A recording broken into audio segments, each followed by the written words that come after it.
back and get ready to have the most fun you ever had with an electronic device. The good news is the shelves are still here with their myriad of items. Yeah. What did we decide we were going to do? I was just going to name random objects and see if you actually if I had it. Yeah, we do have to do a rope show. The 2112 kimono hour. Mustaches and kimono.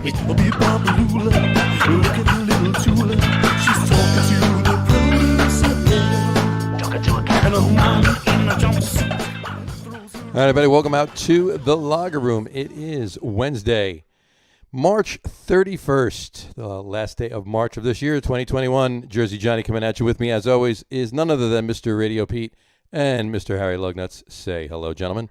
Hello, gentlemen. Hello, gentlemen. Where the hell are gentle gentlemen? ladies. Whoever you are out Gentle, there. gentle, gender neutral. Gentle people. Gender gentle. Gender gentle. There you go. I was, my son went over a friend's house yesterday, and we asked them what they were doing, and they played some video games and whatever else, and they played Manhunt. Manhunt. So, of course, I looked at him and I went, Manhunt? And he went, non-gender specific person hunt. Non-gender specific person hunt. And I went, that's better. So there you go. We came up with Human Hunt, which is my favorite. Let's play Human Hunt. Person hunt. And Person Hunt or Thing Hunt. Human Hunt leaves out all animals and aliens. How about I'm going to hunt you, sucker? You could do that one. I'm gonna get you. That's offensive to somebody. Someone who sucks. Oh, there you go. Sucker. Exactly. They feel singled out. Anybody hey, I suck. I am offended by that. It triggered me. Anyway, screeching halt. How the hell are you today? Sports, huh? Sports. Sports time. Sports ball. Let's talk. Sports ball. It is sports ball. It is time for sports ball. Well, we're going to talk about what is tomorrow. Tomorrow is a certain day. It's opening day. It's opening day. Major League Baseball. It's opening day of Major League Baseball. It's also April Fool's Day and Holy Thursday if you're Catholic. But it is Major League Baseball opening day. Major League Baseball. It's my birthday too. Is it? Happy birthday! Yeah, thank you. Holy Thursday, isn't that a Dio song? Holy Thursday. Holy. You come before Holy Friday and 2 days before Easter. Holy Thursday. Yeah, that's a Dio song. Anyway, so what did we decide last week? Or we decided last week. I know I said that Lindor was not going to, and I didn't think he was going to sign. I said he was going to sign by today. Porto was not going to sign. I said he was going to sign by today. Now, so for me to be right, he's got 4 hours and 10 minutes left to sign. So all right, so it's up until midnight, right? I would just today is it depends. Here's the catch though. What if he signs at 2 a.m? It's midnight by Harry, right? I don't really give a shit. Depends on where he is when he signs. Yeah, I mean, there's 60 million apart in 2 years, and God. I heard it's just a slow day for sports. I heard that sources confirmed that, and I heard this like ninth hand, obviously, on one of the groups, that there was a rumor before that they were up to that the Mets went up to 11 years and $347 million. Yeah, I heard that too, and I couldn't confirm it anywhere. That actually, I read it and then I couldn't confirm it anywhere. Yeah, I texted him, but they wouldn't get back to me, so we'll see. You texted Francisco? Yeah. Frankie. You call him Frankie. Right, Frankie. Yeah, Frankie, where you at? Prime has no insight on this subject. None whatsoever. Well, I can say this. He hasn't told me anything. Were you expecting a call? I heard they were going to settle on 11 years, $345 million, and a production credit. So, we'll see. How many points is he getting? We'll see. We'll see. Well, so as I said just before we actually came on, to me, this kind of says something about, how much he is desiring to necessarily stay with the Mets, or not. He's more willing to test those free agent waters. Is he, or is he just stuck on something and said, So you think his counteroffer was so off the just to make them say no, to make them say no? Well, I mean, his counteroffer was not 1 year; it was 2 years, right? And $60 million. Yeah. And $60 million. That's not particularly close. It's a significant amount. It's a significant amount. An extra year and $30 million is the compromise. It's like a long weekend for Jeff Bezos. Yeah. So, well, sure, but or a really good Saturday night. Look, you know what? The players' union hates it when guys take anything less than the absolute maximum that they can get, right? Mm-hmm. So, and the agents are kind of in charge of, they're in the player's ear and they're the trusted voice. I don't know. If he doesn't sign, he's not going to get 12 from 385 from anybody else next year, is he? No, he's not. He's not. I mean, even with fans back in the stands, revenues are going to go up and all that, of course. But where's he getting the 12 years, $385 million from next year? That's what I mean. Right. It's not like the Dodgers are going to have that money to sign him. It's not. Well, maybe they will. Maybe they have a printing press in Dodger Stadium, but the Dodgers aren't going to have that money to sign him. Who is going to have that money to sign him? Is he going to go back to Cleveland? I mean. Who's going to give him 10 for 325? Who's going to give him 10 for 325? Exactly. I see it just the opposite. I think he knows that he's got the Mets in a predicament. I think he does want to stay. The fact that he's asking for 12 years, he'll be 39, right? 40. He'll be 39. 39. He won't turn 40 till after the 12th season's over. Even Derek Jeter broke down way before that. I mean, he's just trying to get the most. And you know what?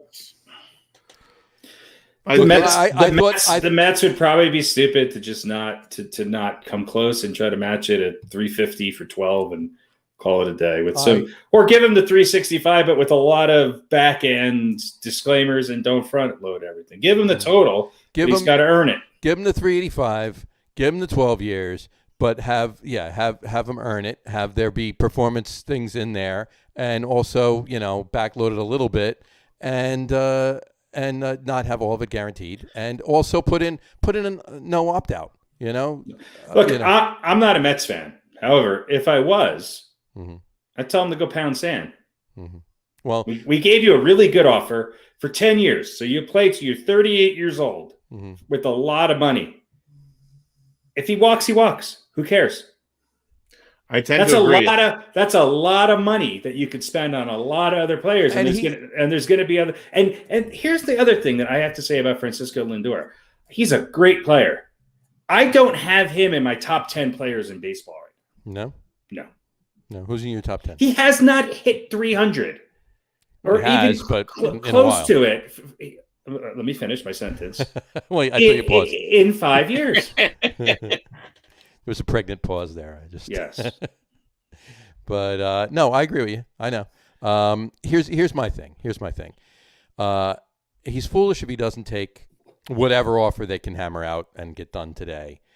He's foolish if he doesn't, because number one, he can go out this year and get hurt.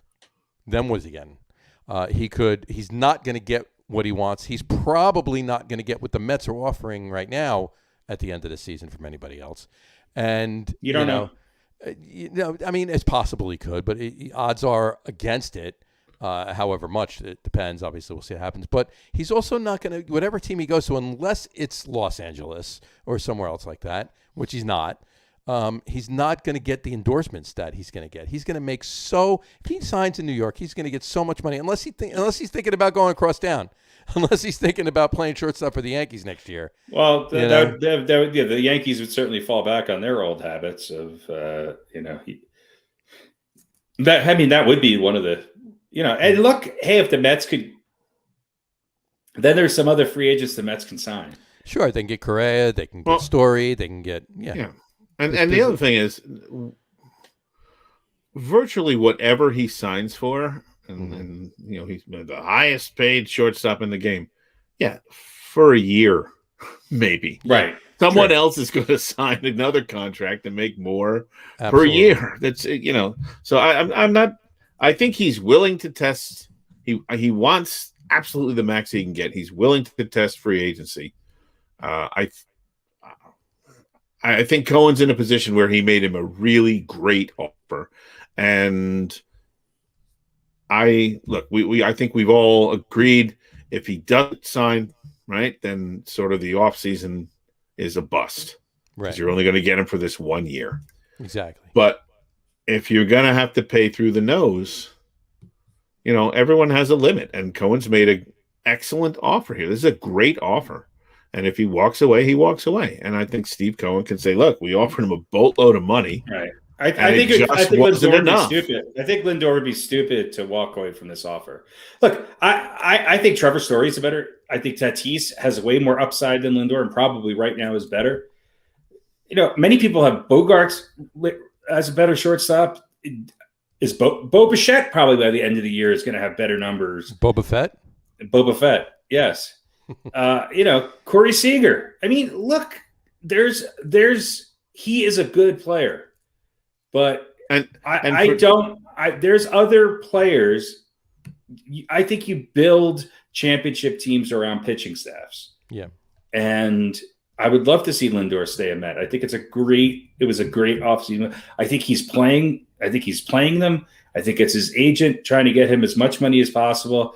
And I think they will come to an agreement. I just don't think it's going to be before, within the next 2 hours. Well, let me ask you this then. I mean, obviously he said before the season starts, right? So if they have something planned, if they have something in the works and they can get something signed at 3:00 tomorrow afternoon, technically that's before the season starts, right? So it's not necessarily tonight, True. so to speak. But here's my thing. And I've heard a few other people talk about this too. And I want to get your take on it.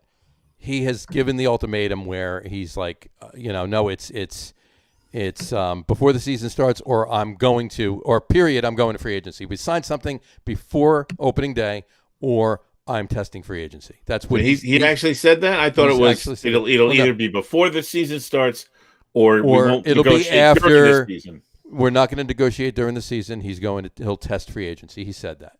He did. Okay. He said that. Now, so here's my thing.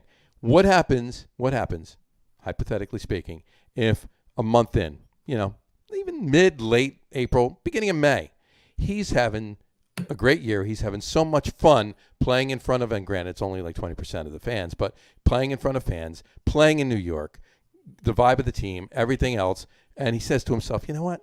Screw that. I do want to stay here. You know what I mean? Or he's having such a great year that he says his agent tells him, you know what? I'm glad we held out because now it's going to be $400 million. Right. Yeah, that too. But 14 years. Well, and I want your firstborn to have a contract when he turns 16 or she. Yeah, it's just ridiculous. It is. Did you see Pete Alonso?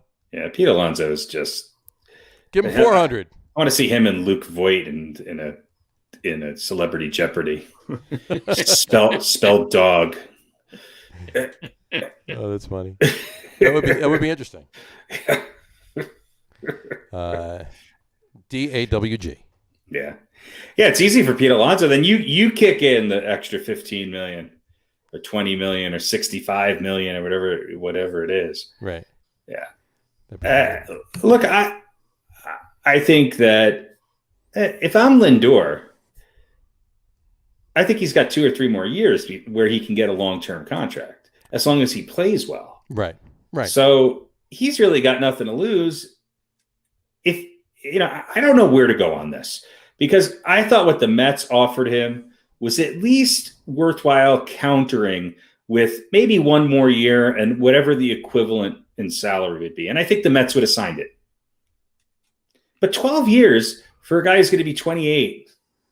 Yeah. To make him the highest paid position player. That's a lot of that's a lot of money, especially with somebody who should know that, hey, we got holes to fill here in order to win a championship. Right. If that's important to you. And considering that both parties are looking for a long-term deal, this is not a case where the team says, we'd like him for maybe the next 3 years, and he's thinking, I want to be here for the next 10. I thought they would have offered him a 7-year deal. The fact that they offered him a 10-year deal, I think is a little generous on the Mets to begin with. Right. But hey, Yeah, but it's not about those last 3 years. It's not about what he's going to do those last 3 years. Sure. In his case, being 28, it's about what he's going to do. It's about what he's going to do in the next 4 or 5 years. While they still have DeGrom, while they still have... He's got more to risk by not signing, and anything can go wrong. He could have a lousy season. He could get hurt. There's all sorts of things that can happen to diminish his value. Now, certain teams are going to probably still be just as interested or almost just as interested, no matter what happens because of his track record. But this just in, Francisco Lindor signed with the Brooklyn Nets for a 2-year deal. And he's playing center. Well, they needed a backup for Kyrie. Right, well, he's going to stand on Kyrie's shoulders. He's not that much shorter than Kyrie. Well, problem solved. There you go. He thought he was signing with the Mets, but he misspelled it. That's what the problem was. So, in any event, his agent didn't have his glasses. His agent didn't have his glasses on. Handed him the wrong contract. It was a whole thing, but who the hell knows? I agree with everything both of you are saying. He's a fool. He's a fool. He's foolish if he doesn't sign that deal, or he doesn't work it out that they meet in the middle with the average annual salary to get to 11 years. If he wants that extra year, I mean, does he really want to play? I guess he wants to play until he's over 40. I mean, is he? Who knows? He wants $365 million. He wants.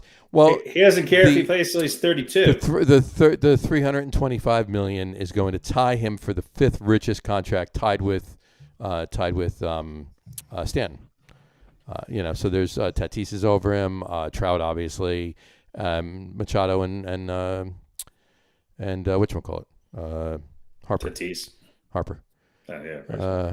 But you know what? And those are all maybe Harper is arguable, but those are all pretty much players that are more valuable than Francisco Lindor. Right. Harper got a 13-year contract, but Harper was also not Stanton. Stanton's the biggest waste of money. Stanton was waste of money. Yeah, but that deal, Harper's deal was signed. Other than Johnny Damon and what was the other Red Sox center fielder the Yankees signed? It's the worst signing. Ellsbury. Worse, Damon or Ellsbury? Ellsbury. Ellsbury was worse than Damon. Yeah, because it was a lot longer, and Damon actually played a little bit. Can we do a top 10 worst Yankee signings one week? Damon won a World Series. Yeah, we could do top 10 Yankees worst world signings and top 10 Mets worst. World signings. World signings. Here's my question for you guys. If you're Steve Cohen, you say, okay, 10, 325 wasn't good. Here's 11 at 350 or whatever. 350, 355, whatever it is. Take it or leave it. It's available anytime during the season you want to sign it. And that's all I'm going to say. And now we're going to move on and we're going to start talking. But what's the difference between 11 and 12 and 15 million at this point? Right. Well, what Steve Cohen has said is there's a limit. Mets really want him, then they come in and match it. I would match the total dollar amount and the total year amount. I would just make it less front loaded and more performance based. Right. But if you start doing that, then you're stuck. I mean, look, then you're stuck in that mode. Right. And any other great player that you want to bring in. Well, look, Cohen has said this only everybody. What's the phrase I'm looking for, John? Everybody's replaceable. No. Even my pockets only have so much in them, or whatever the hell he said. We're the Mets. We'll figure out a way of fucking it up. Oh wait, yeah, no, that's their normal team motto. That's what it says on the back of the mask. He basically said, "I only got so much in my pockets. I'm only so deep." Yeah. I'm only going to spend so much. He's going to set a line here, and I think that's good policy. Yeah, no, I mean, I don't necessarily disagree with it. I mean, because at that point, who the hell cares what the Mets offered if he's just coming back with this outrageous number and you're expected to, kowtow to it and say, okay, here you go, here's the money. Then what are you even negotiating for? You should just walked up to him and said, what do you want? And we'll give it to you, Right. At that point. But, negotiation works both ways. And Cohen even said it in one of his tweets. He said, it takes two to tango. Yeah. I hope he signs it. It takes two to tango. And what I got out of that wasn't like, saying anything derogatory about Lindor. It was saying, hey, you know what? I gave you an offer. You gave me an offer. Let's meet in the middle. It takes two to tango. You know, we I got to hear figure you. it out. And listen, if they have a great season, then maybe Lindor, has a little more incentive to sign with the Mets. He might be more interested in hanging out with the Mets and making $325 over $10 million than trade him going for Trevor somewhere. Story and sign Story to a contract extension. I'd be fine with that. Actually, I'd be fine with that. Why not? Do it in April. That sends a message, doesn't it? Yeah. You don't want to fucking play here? Okay. All right. We'll bring in somebody who does. April 30th, we're trading you to Colorado. We're getting Trevor Story here. We're signing him long term. Goodbye. You think Trevor Story is going to be far less of a fucking problem to deal with? Come on. But in any event, let me ask you this. Let's move on from this. If to wrap it up in my way of thinking, how quickly the New Yorkers will turn. Lindor, love him. Bring him in. Got to sign him. This is a great deal. You know me. We're like, I've never been sold on what I think this is overpaying for him. I just don't get the complete. He's the best player in baseball storyline. Well, it's the defensive aspect too. I get that. He's a great shortstop. He's a good baseball player. We're Met fans. We're hungry for a superstar. We want somebody to come. This is the biggest signing, if not bigger, really, than in its place than Piazza was back in '98. Sure. Here's the thing. I don't know how I feel about this question I'm going to ask you, and then we'll wrap this up because it's been 20 minutes of Lindor. Just knows what you're talking about. To start the damn. Which is what he wanted. Right. He said, if I can get 20 minutes out of the locker room talking about me, then I'll sign a 10-year deal now. Well, you know what? If that's what it was for, done. There you go. Yeah, if that's what it takes, we'll do 30. If that's what it takes, we'll do 30 if you want. Yeah. But will it affect the Mets this season if he doesn't? In other words, will and I don't just mean by the players on the field. It'll affect I mean the players on the field, but it'll affect you and the New York media and all the Mets fans who want to obsess on this shit. It'll not impact the team one bit. Right. Well, go out there, play baseball. He'll go out and play well, right? Because he's playing for a contract. Within a couple of weeks, you're going to get a good season out of him. We'll have other things. We'll be talking about Alonso's slump, or we'll be talking about when we'll be waiting for Carrasco to come back, and the great play on the field that Guillorme's been putting up. And no, I'm kidding.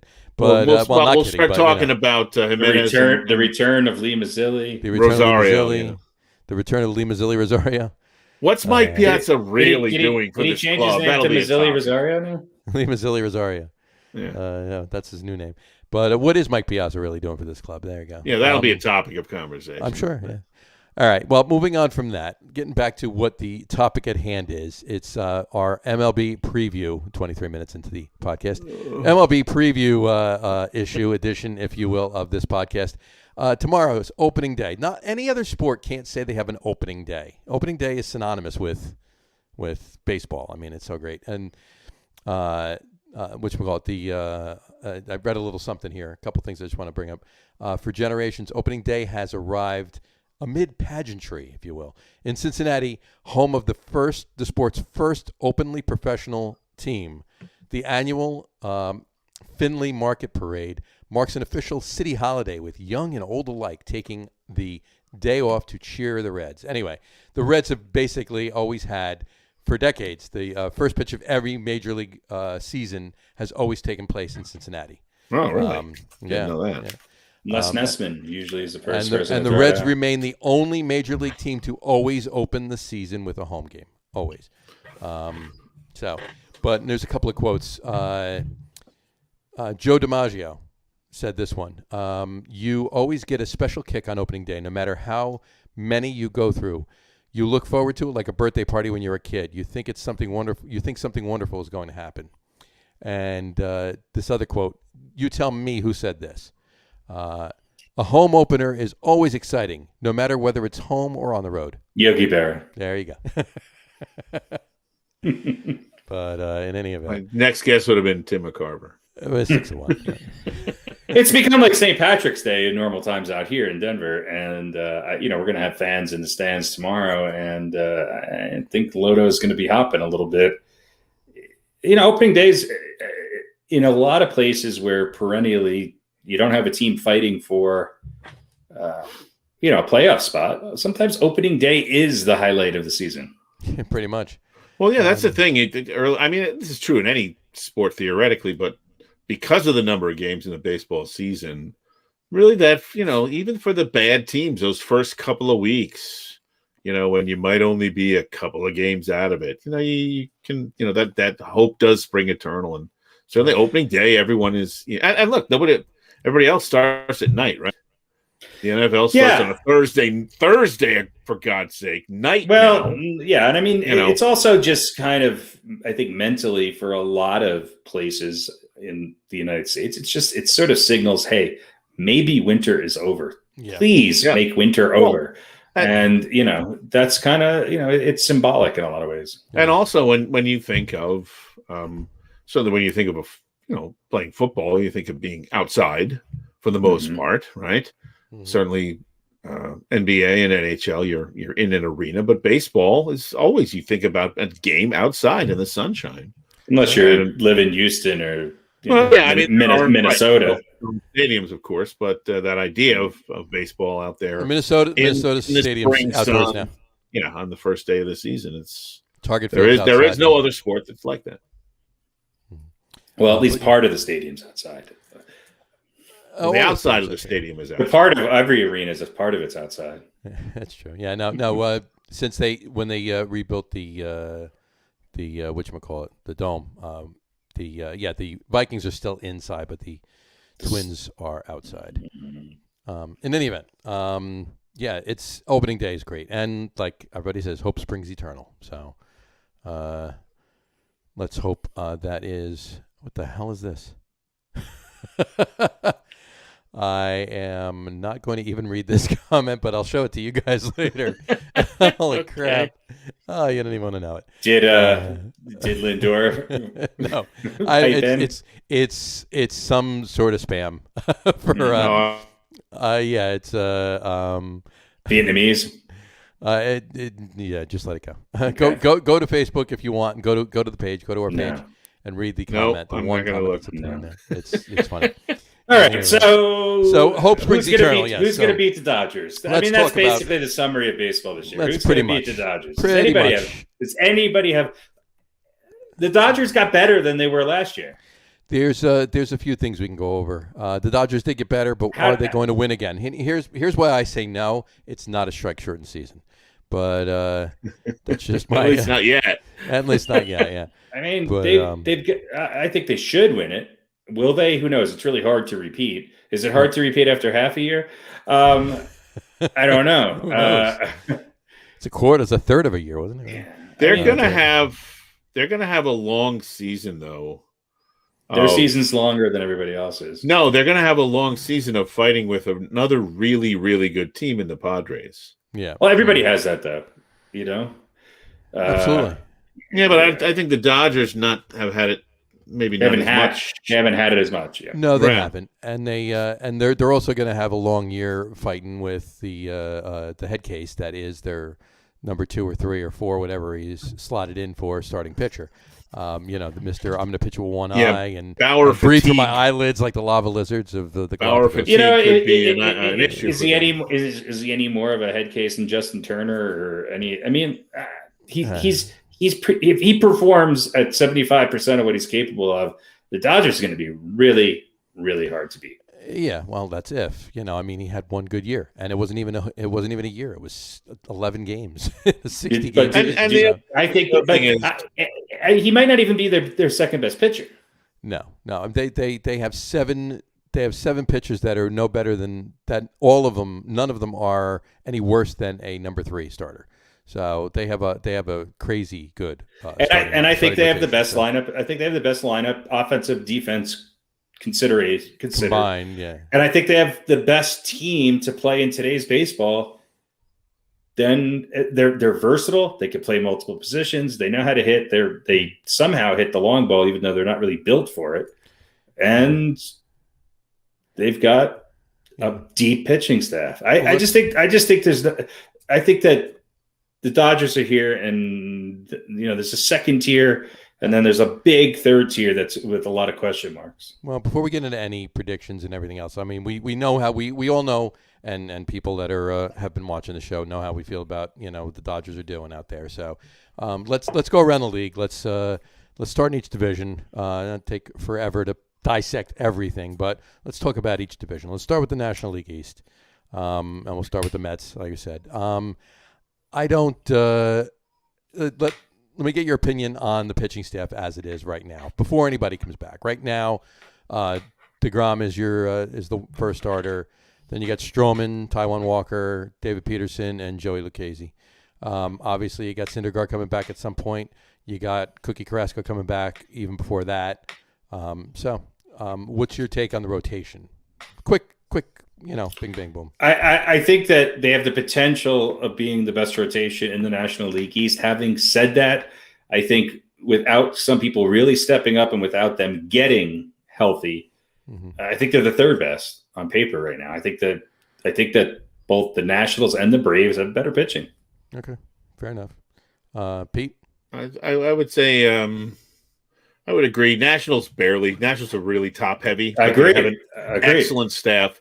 They're waiting for two big pieces to come back to that rotation. Sure. And I think this is going to be I don't think anyone is running away with this division. And the fact that they don't have Carrasco to start and they don't have Thor to start could end up hurting them. Could kind of keep them down a little bit. It's going to be tough for them to get off. I think the Mets and Braves. I think the Mets and Braves have a better potential pitching staff to get them through the season. I think the Nationals have the best pitching staff for the postseason, but they got to win it first. Right. And so, look, I think the Braves are going to have a really good year, and the Mets are going to have to play a lot of games against not a horrible Philly team and a very good, very good Atlanta team and a very good Nationals team, and they're in a tough division. There's a lot of parity. Yeah, I think you can look at those four teams, and there will be, depending on how big your hand is, not more than a handful of games separating first and fourth in that division. Yeah, it's going to be tight. And that's where I think not having those pitchers to start is going to make it a little more difficult for the Mets. Right. I think all those teams wear out pitching staffs, especially the Mets are going to have a better lineup this year. The Braves know how to do it better than anybody else. The Nationals, they're going to make you pitch deep into your depth. Yep. And when you have to play 4 or 5 series against these guys, that's going to take its wear and tear. It's not like, you have two or three teams in your division where, hey, I could go with my 4, 5, and 6 and get my 1, 2, and 3 ready for the next series. Well, let's flip you're gonna need somebody in those those 2 and 3 spots in almost every series. Yeah, absolutely. To realistically win many of them. Let's flip it over to offense for a second here. Starting lineup: Nimmo, Lindor, Conforto, Alonso, Tom Smith, McNeil, Davis, and McCann, obviously, and then the pitcher in the ninth spot. How do you feel about that lineup? 1 through 6 is top 6, 7 in the league. The bottom half of that has a lot of question marks. But I think when you look at Davis the Mets, and McCann have a lot of question marks. More than some other teams, I think. Okay. What did McCann hit last year? Hold on, let's find it. There we go.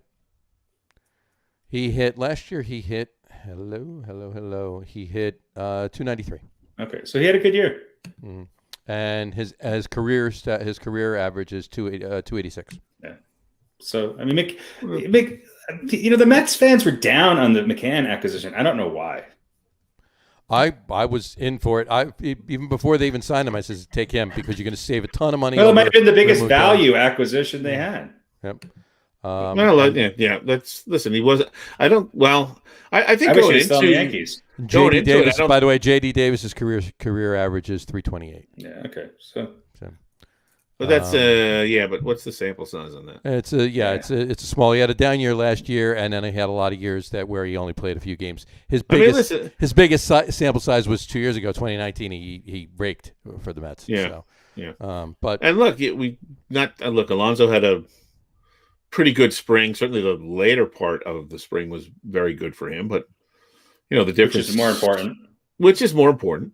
And listen, even last year, I heard today that if you looked at his numbers last year, supposedly a terrible year for him, and you extrapolated that out over a full season, he would have hit something, I think it's 37 or 38 home runs, which certainly is not, 50 plus, but it's nothing to, to shake a stick at, so to speak. So, not at all. But there are always question marks. And well, we talked last week. I think that the Mets offense can be absolutely deadly, but you got to see who's going to get hurt because there's always injuries, right? And hopefully the training staff and the and listen, guys are going to go through slumps from what it used to be. So, do they go through slumps at the same time, or are they smart about it? And okay, you have a slump now, and then I'll have a slump after that. You take your slump now. I'll take my slump next month. They could absolutely be. They could be absolutely deadly, but. We'll see. Like we said last week, Joel Sherman wrote that article. The Mets have a potential to have a terrifying offense this year. So we'll see what happens. The defense. The only thing I feel is they need to get in a nutshell. Starting pitching wise, they need to get Carrasco and they need to get Syndergaard back. I'm not too worried about Peterson. Lucchesi, obviously, there's an issue. They may actually do what they did. I think they did it once last week. They're saying what they may actually do when they throw Lucchesi is they may actually use an opener. They may use an opener and then put him in and go from there and work on that a little bit. But hey, you know what? I'm not too upset about it. It's better than most, even the way it is right now with Peterson and Lucchesi in there too. So I'm not worried about the offense at all. But what I am worried about is a little bit of the defense from some of them. Dom Smith is a potential Gold Glove first baseman playing left field. And it's close. Yeah, it's kind of sort of on an angle. It's only all the way across the. Well, listen, a base hit can be a ground ball. So sure, no, I know. You should have no trouble with that. He can put his foot up against the wall and catch fly balls. Right, he can. Well, we'll see what happens there. I'm less worried about him than I am about J.D. Davis at third base. That's my that's my biggest concern there. But if they're smart and they look at the pitcher that's pitching. And they rotate, if you will, accordingly, and put Guillorme on third when necessary for a ground ball pitcher, and keep Davis in there for his bat when you have a potential, primarily a fly ball pitcher in there. Then so be it. But that's my take on that. Let's move on if he's just whacking the crap out of the ball, you leave him in there all the time. You got to leave him in there, yeah. If his offense is outweighing the defense. If he's whacking the crap out of the ball, but every batter that's getting up on the other team is smacking line drives past him, or ground balls past him for that matter, then I don't care how good he's hitting. I want him out of there. Unless you've got a lot of really pretty experienced pull hitters going up against his pitching staff, you're not going to have everybody hitting the ball. In Major League Baseball today, people leave the entire side of the stadium with no players on it, and somebody can't hit it there. For you to tell somebody to hit it to that guy, it's not going to happen. Rod Carew's not playing anymore. George Brett could do it every time. There's probably 5 guys in the league that can do it right now. It's probably. But listen, if it's really bad, you just take the second baseman and put him in short field there. Right. Well, exactly. Davis misses. Short center. Yeah, there we go. Play it like a softball team. There you go. Can we have a 10-man rotation here anyway? All right, let's flip it over to the Phillies for a second. They got their starting rotation. They got Aaron Nola, Wheeler, Zach Eflin, Matt Moore, Chase Anderson. I'm not too concerned. As a Met fan, I'm concerned about it. As somebody that's a Phillies fan, maybe. I mean, Zach Wheeler's a number 2. All right, so he's a good pitcher, but he's not. I don't think Zach Wheeler's number 2. He was never number 2 at the Mets. He was, But then again, look who they had in front of him too. So, I think he's a solid 3. Yeah, but I think the team that can beat up on the Phillies the best this year wins the National League East. Right. Phillies. I think the Phillies are going to be the pesky team that can end up. I know. That's what I mean. Later on. The team that can kind of get past them, because you're going to wind up splitting and having some parity. Yeah, you may have 2 out of the 3 of the Mets, Washington, and the Braves kind of splitting with Philly, and then one of them having those extra 3 or 4 wins against them, and there's your division title. There's your division right there. Yeah, you're absolutely right. You're absolutely right. Their lineup, they got McCutchen, Rhys Hoskins, Bryce Harper, JT Realmuto, Didi Gregorius, Bohm, Segura, and Quinn. I mean, it's not it's a very competent lineup. It's a pretty right? competent lineup. And the Mets and the Braves have the 2 best offensive lineups in that division. They have 2 of the top probably 7, 8 lineups in baseball. So I think they have a little bit of advantage on the Nationals in that regard. In my opinion. But that Phillies lineup is not bad, right? It's not bad. Realmuto there. Harper is Harper. Gregorius, right? If you Mike Schmidt, Mike if he Schmidt plays like he did when he was a Yankee, then that's right. That should be okay. Mike Schmidt was a Yankee. No, okay. No, but Didi Schmidt. Gregorius. I think Didi's going to have a bounce back here. Yeah. Didi will have a decent year. McCutchen, McCutchen's getting on in years. He's getting on in years, but he's still capable of being a an scrappy electric player. Yeah. Yeah, he's right. He's right in the middle of where Lindor's contract extension would be. It's a quality team. It's a quality but team. he's a left fielder. He's not a shortstop. That's exactly. So left fielders can play a lot longer than shortstops. Maybe. When was the last time you saw a 45-year-old shortstop? When was the last time you saw a 45-year-old left fielder? Lou Piniella, when he was 27, looked like a 45-year-old. Lou Piniella, when he was 27, was a 45-year-old. Exactly. Shortstop. That's exactly. Where did Julio Franco play? I guess he just DH for the last 10 years of his career. And then retired at the ripe old age of 54. Is that James Franco's brother? James Franco. No, it's Matt Franco's brother. All right, let's talk about the Braves. Brother from another mother, maybe. Brother from another mother. Decent staff. We don't have to go through all these for a lot of the teams. Decent rotation pitching staff. Pretty solid. Their lineup is I think the Braves are the team to beat. Acuna Jr., Ozzie Albies, Freddie Freeman is a nightmare for Mets. Ozuna, d'Arnaud, Dansby Swanson, Riley, and d'Arnaud. Pish, yeah. Glad to see he's come around. Well, he just needed to be on a different team is all it was. So. He just needed to be somewhere besides the Mets, yeah. He just needed to be somewhere like Wheeler. Well, Wheeler could just never stay healthy. Yeah. Yeah, so that was his biggest problem. I think that he sucked when he pitched for him when he was on the mound. My personal opinion, as I'm wearing the shirt, I think the Braves are going to be the Mets' biggest nemesis, obviously in the division. And as Harry said before, whoever wins more games against the Phillies and the Marlins, for that matter, there's your division right there. I think the Braves are slightly the projected favorite in the division. To me, I mean, I think they're just There's a little bit more. There's a little less uncertainty going into the season than the Mets for obvious reasons and the Nationals, but it's going to be close. It's going to be close. Yeah, it is. So what's our order here? Oh, sorry. Go ahead. I was just going to say the Nationals, same as they still have a solid lineup, although not as good as the Mets or the Braves. You might even say not as good as the Phillies, obviously, depending on how everybody's hitting. But at least but they have Josh Bell now. They got Josh Bell over from the Pirates playing first. So and Starlin Castro's at third. Trey Turner, Juan Soto, Kyle Schwarber. Juan Soto could be the best player in the National League. It's their pitching staff.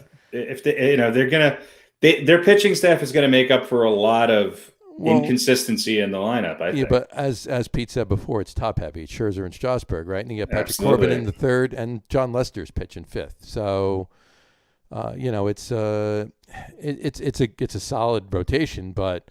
I think it's at least good, if not better than the Mets rotation right now. When Carrasco and Syndergaard are back, it's not.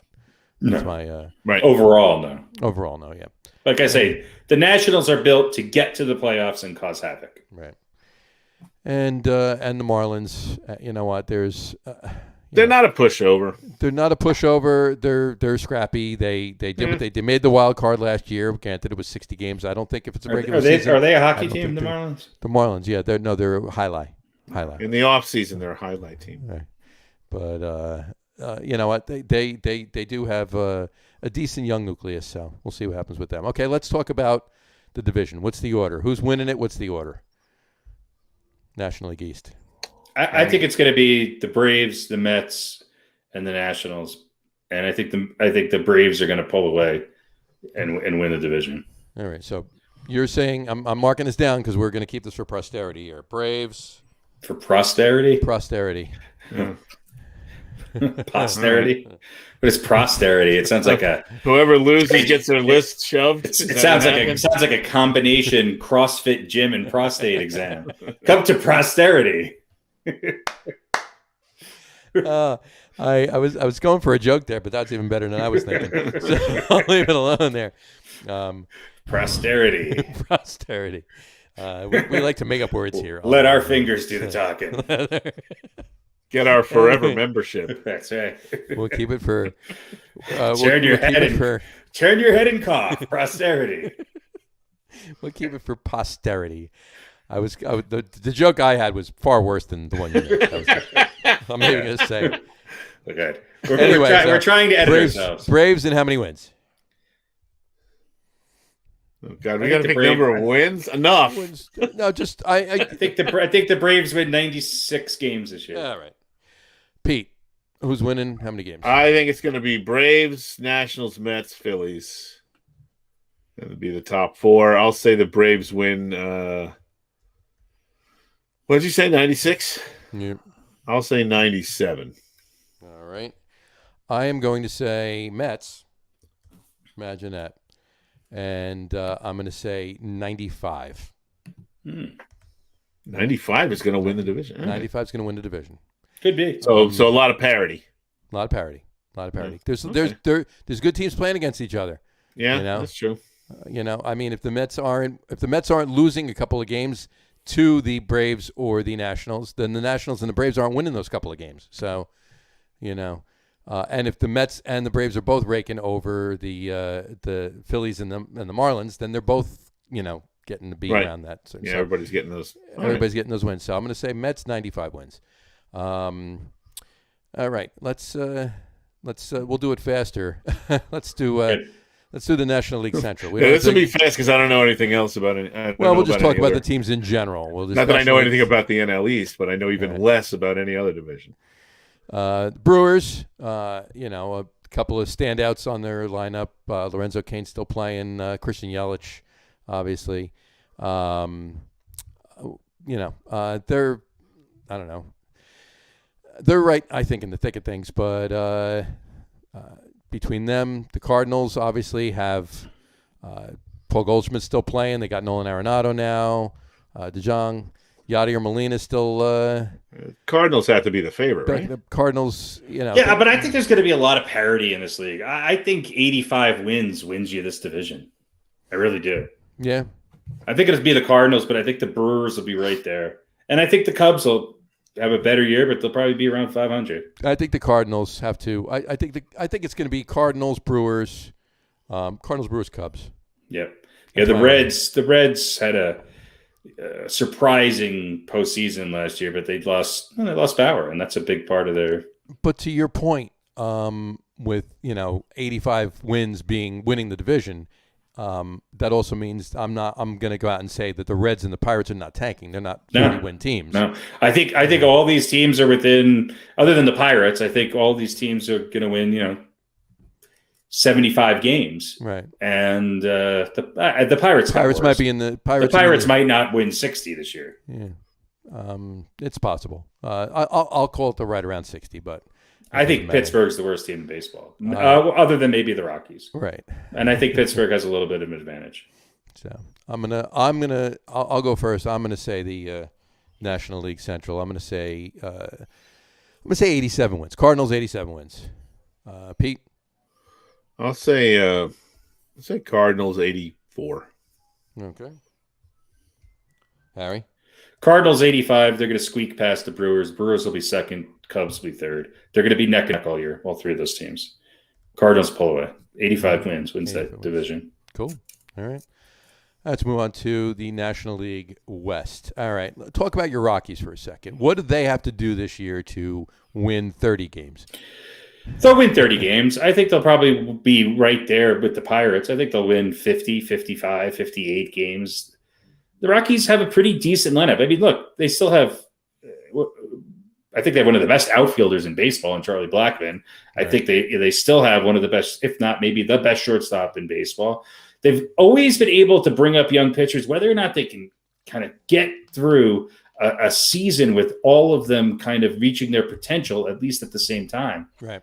I don't think they're going to be as bad as everybody's predicting them to be, but they are in the mode of retooling this team, and I would not be surprised if you start to see them unload players, especially towards the trade deadline. I wouldn't. People talk about Trevor Story. If you're a championship team and you're on the bubble, Charlie Blackmon is a game changer. Sure. Charlie Blackmon is a game changer. Mm-hmm. Having said that, this is the Dodgers division, and I think the Padres are going to stay close to it, but they're not going to win it. I think the Padres have a lot of power. Their lineups their rotations slouch, and their lineup is crazy. I mean, they're going to be if the Dodgers weren't the Dodgers, the Padres would be running away with this division. I think the Padres may have the second best record in baseball and come in second. Yeah, and get a wild card. I think the Dodgers are going to win 101, 102 games, and I think the Padres are going to probably be between 96 and 97. All right. And if I had to, I mean, the order, I would say that it's Dodgers. I would say Dodgers, Padres, Giants. Giants, then Diamondbacks. Maybe the Diamondbacks. I don't know. It's close. Giants and Diamondbacks are a toss-up for a third and fourth, but so that's mine. But all right, so you're saying Dodgers and 101? Yeah. Pete? I'm going to say Padres and 99. Going to Padres. I think they're going to do it this year. I mean, it's. I know I shouldn't, but I don't know. The only thing I'll say about the Dodgers is it's hard to do it again. It is. You're right. They're certainly built that way, but we've seen great teams that just can't, for whatever reason, seem to get it done. And I like the Padres better. So nobody's repeated. Nobody's repeated since the Yankees three-peated, right? In 90s, nobody has repeated since the Yankees repeated. 2000.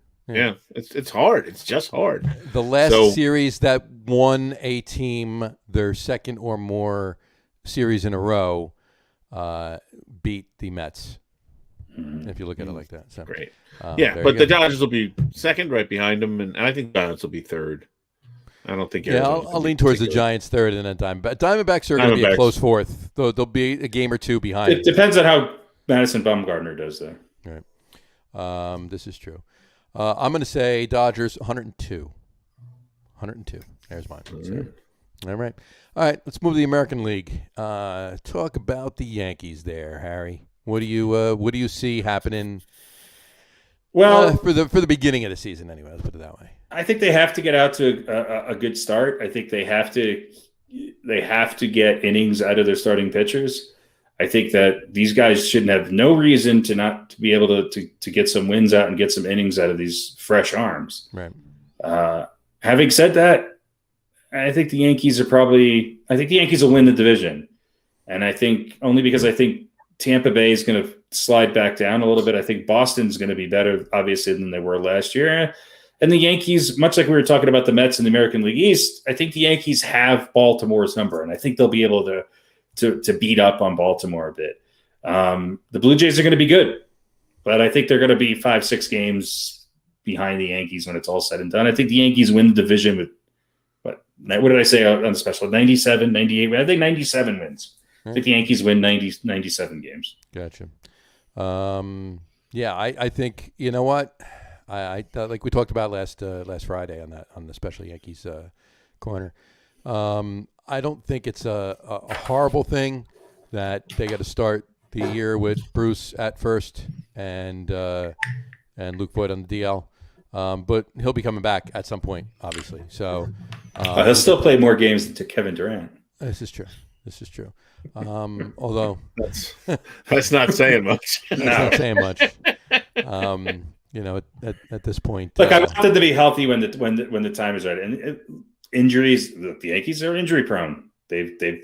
Everybody is.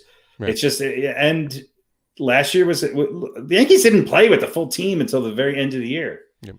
So, of course, injuries are always a bit, and that's why I have the Yankees winning this, because I think the Yankees have the depth to, when Mike Talk wins your fifth best outfielder, I think you're doing okay. I think the lineup will, during the regular season, will score enough runs. It's just, I can't wait for Luis Severino to get back, and I have optimism that 2 of the 3 guys that are going to be in number 2, 3, and 4 in that rotation are going to have good years. Yeah. Well, likely true. So we'll see what happens. I mean, they got they're pitching. You know, we talked about it probably 5-6 weeks ago. It was a question mark. You know, with everybody they were bringing in on 1-year contracts and this and that and everything else. Now looks pretty solid. Again, it's deep, and they could if somebody gets hurt and they have to bring up Devi Garcia. Okay. Jordan Montgomery's has looked good. Mm-hmm. You know, these guys that they've brought in have pitched well in the spring. Mm-hmm. So, you know, we'll see. We'll see what happens. I hope that they can. They say they're going to go to a 6-man rotation. We'll see. We'll see when that materializes. I hope they don't do the old, bring in Chad to pitch 2 innings, and I just don't like it. I think it throws off the game, and let the guys pitch innings. Let the guys pitch innings, and let them pitch through it if they're having a little trouble, because they've got to get in rhythm as quickly as possible. Yeah. And that, much like the Mets, it's all going to come down to the Yankees pitching. It's all that's what it's going to come down to. I do concur. Let's talk about the Blue Jays for a second and some of the moves that they made and where they stand amongst the other teams in the East. They've got a great lineup. Yeah. They're young. They're kind of fun to watch. I think Bichette is going to have a breakout year, even though he's already had kind of a breakout year. You know, Springer's hurt. They've got a bunch of new players. We'll see how they gel, but they've got nothing to lose. That's the thing. They've got nothing to lose. There's no pressure on them. They're going to be this year's Tampa Bay Rays if their pitching can pitch much. Like the Rays just seemed like anybody they put on the mound gave them innings. Right. The Blue Jays, the Yankees have question marks at pitching. I think the Blue Jays have more. Well, yeah. I mean, they're right now they're starting their second. Their number 2 pitcher was in the Mets bullpen last year for most of the season. So, and Steven Matz. But I think they're going to score runs. Yeah, no, they're going to score runs. They're going to score plenty of runs. They're going to score runs. You know what? I mean, that's where it's headed, right? I mean, you know, you got to have good starting pitching, but if you don't, you got to score a lot of runs. Right. You think the Astros put up numbers a few years back? Yeah. This team's going to do it. There you go. I think they're going to win the division. Okay. I think injuries are going to be a problem for the Yankees, and that youth. I agree with everything you guys said about the pitching staff, but I think that youth is going to help Toronto stay on the field and help them keep scoring runs. I think they're going to edge out the Yankees. Fair enough. Red Sox, things that they've done to increase their. What did they do? I think it's just I just think they didn't really do much in the offseason, but I think they'll be better than they were last year. I think they'll be a 500 team. Right. And I think that they'll give you some tough series where you're like, how did we just lose 2 out of 3 to the Red Sox? Sure. So they went out and got Kiki Hernandez, right? Right. They still got JD Martinez is still there. He's DH, and Xander Bogaerts. They still have dangerous guys in the lineup. They have. It's just that their lineup is not as deep as it was, obviously, when Mookie was there. And they've got less pieces that can kind of come together and make for a dangerous lineup. They didn't make a lot of moves to shore up their pitching staff. No. Yeah. And I think Tampa's still a better team than Boston. Evaldi is their number 1, is their ace. And they're right. They're projected. Who was going to start for them? Who was going to be their opening day for Boston? He got hurt. Mike Torres.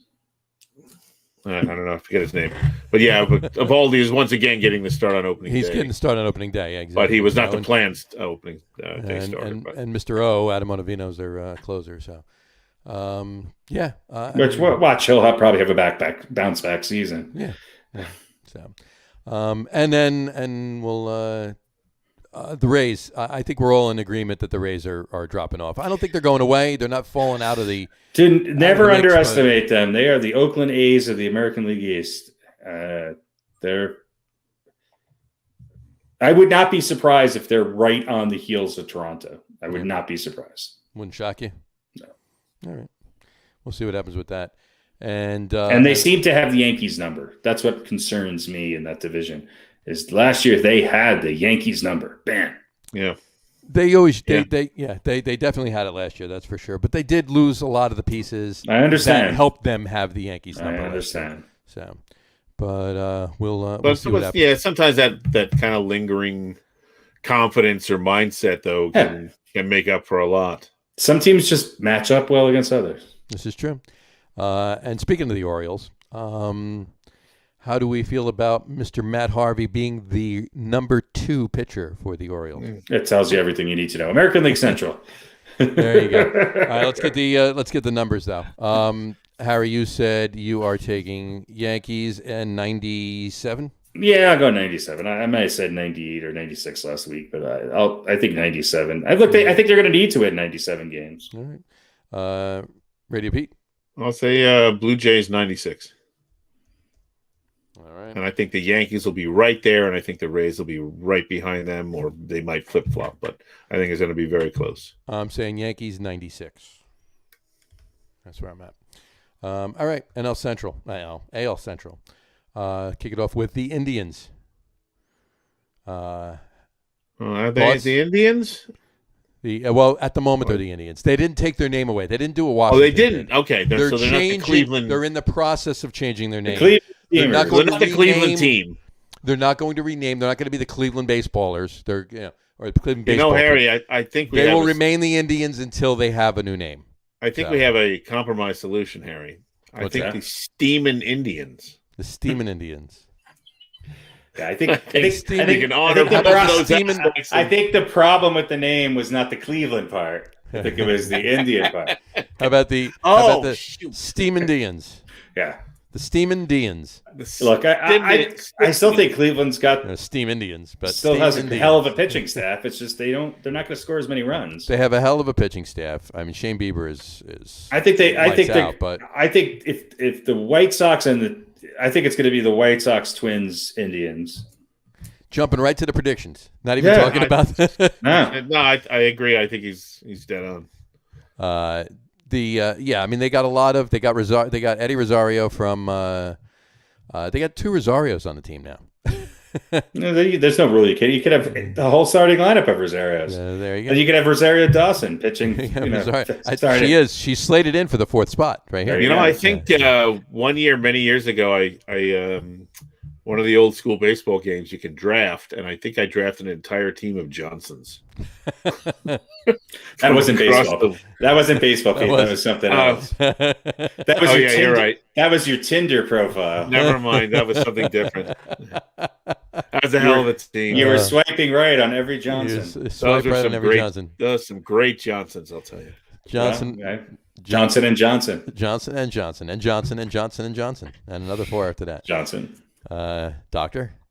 Anyway, I think they have a decent team. I think they're the team to beat. But just to look at a couple others, Tigers. I mean, what do you?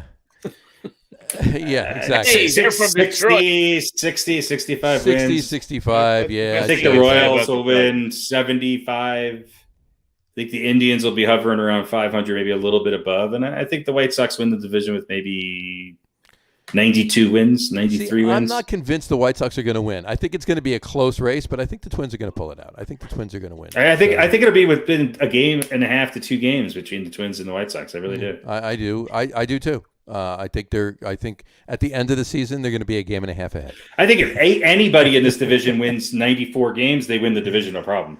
I would venture to say I think 90 wins might win you this division. Yeah, I mean the Twins have a great lineup. They have a decent rotation, I think, and the White Sox do too. Though you're absolutely right. I mean those 2 teams are going to be neck and neck. They're going to be fighting it out all year. So on that note, you're going with the White Sox in how many games? Me? Yeah, Harry. I'm going to go a little high. Just I think White Sox 92, 91, 92, something like that. 92. Let's give it 92. All right, Pete. Yeah, that's exactly what I was going to say. White Sox in 92. I think they just edged the Twins. I'm going the opposite way. I think the Twins edge out the White Sox, and they win 93 games. That's where I'm at. So, all right, brings us out west. Astros, Rangers, Mariners, Angels, and Athletics. RadioPete, you start us off this one. How do you feel about them Astros? Well, the Astros are still kind of the Astros. Yeah.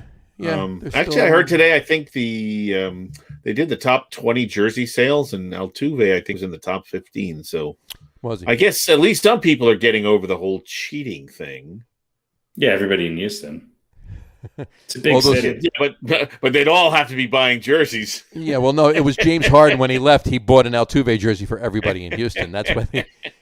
Maybe that was it. All the people that were going to buy Harden jerseys said, "Well, I guess I'll buy Altuve jersey." Yeah, exactly. This is a tough division. There's everybody's hyping the Angels. I don't know. You know what? Everybody hypes the Angels every year, and what do they do every year? It's been a long time since they were worthy of that hype, and right. I kind of like Oakland. I do too. Why. Yeah, I really like even Oakland. though I don't know why, but they're Oakland. Every year they lose all these. They build up this great team out of nowhere, and then they lose them, the free agency, and then they do it again. I still think the Astros are going to win the division. All right. So let's go there right now. You're saying Astros and what? 90. 90. There you go. Astros and 90. RadioPete. Oh, man, it's hard to go against the Astros. Is it now? Well, no. It's easier than it should be because they're the Astros, and even I don't like them. I'm going to say Oakland and I hope it's Oakland and 89. Oakland and 89. All right. Well, you at least you're with me on that one. Oakland and 91. Ooh. Oakland and 91. That's where I'm at. So there you go. So which means the Angels will finally win the division this year. Which means the Angels will win the division this year. Absolutely. The Rangers will win. Angels will win Ohtani will be a 20-game winner and hit 450. Listen, the Mariners will come out of nowhere and take the division. It's all speculation with Ohtani, but he's a dark horse MVP right now. If you subscribe to those sort of prognostications. Can you imagine if Ohtani wins the MVP and I'll just say doesn't? This. I'll just say this: wouldn't it be cool to see Ohtani do, some version of what we're all kind of hoping that he could do? He doesn't have to be a 20-game winner, but wouldn't it be great if he came out and had a really nice season pitching and was able to knock the ball around too? I think it'd be just great to just witness that, just see a player do that. I think it'd be wonderful. Yeah. I mean, I don't think it'll happen, but I sort of think that he is the Porzingis of baseball. Well, he's DHing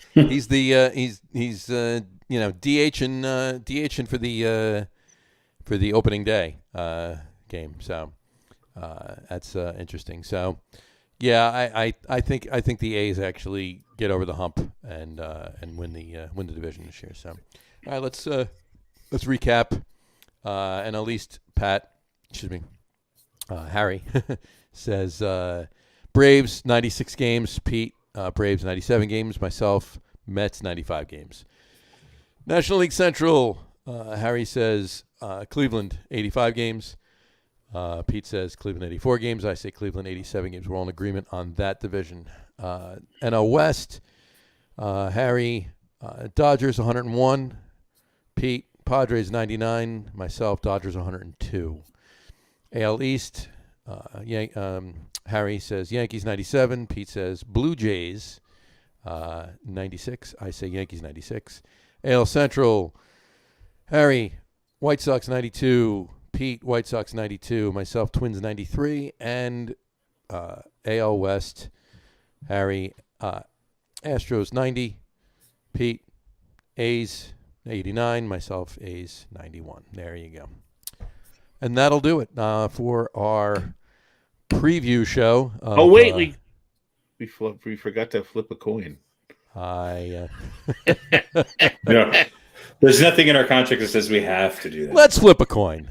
Oh God. Let's flip a coin. Let's flip. No, there's too many flips. No. We'll flip a coin. We'll flip a coin for the ones that two of us like one team and one of us like the other. We'll flip a coin for those. All right. Why the You can do that off the air, though. We'll do it off. Okay. It's only three. It's only two. Three. Okay. It's only three. Come on. Let's do. All right. All right. NL East. It's either Braves or the Mets. So heads will be Mets. Tails will be Braves. All right. Tails. Braves. And NL Central, we all agree Cleveland, so it doesn't matter. NL West, we're Dodgers or Padres. So Dodgers are heads. Dodgers are heads. Yep. Tails. Padres. Oh, crap. And then we were at the AL East, Yankees and Blue Jays. Yankees are heads. Heads, Yankees. There you go. All right. And didn't even cue up the beaten by the coin music, so we're not going to worry about that anyway. No one's going to be beaten by the coin in this. I know. AL Central, White Sox and Twins. So White Sox are heads. Heads. White Sox. And AL West, Dodgers. I'm sorry, Astros and A's. Astros can be heads. Astros are heads.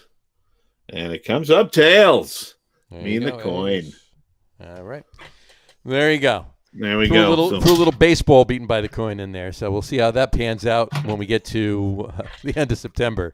We'll check back with you in 6 months, folks. We'll check back with you then. There you go. Till then, have a great weekend, and we'll see you in 6 months. Actually, it's almost seven. It's just about 7 months. Actually, see you in 7 months. See you in September. Yeah. All right. A couple other things before we get to our top 10 list. Whatchamacallit, the Mets obviously are starting their home opener away. DeGrom. They're starting their home opener away. I'm doing the Yogi. I'm doing the Yogiism. Come on. They're starting their home opener away. They're opening day away against the Nationals tomorrow night, 7:10. DeGrom versus Scherzer. DeGrom, he's the fourth Met to start a third straight opening day. Please forgive me. I did not. I can only tell you that I can assume Seaver is one of them, Gooden is another, and who do we think is the fourth? Didn't you just say he's the third to do it? He's the fourth Met to start a third straight opening day.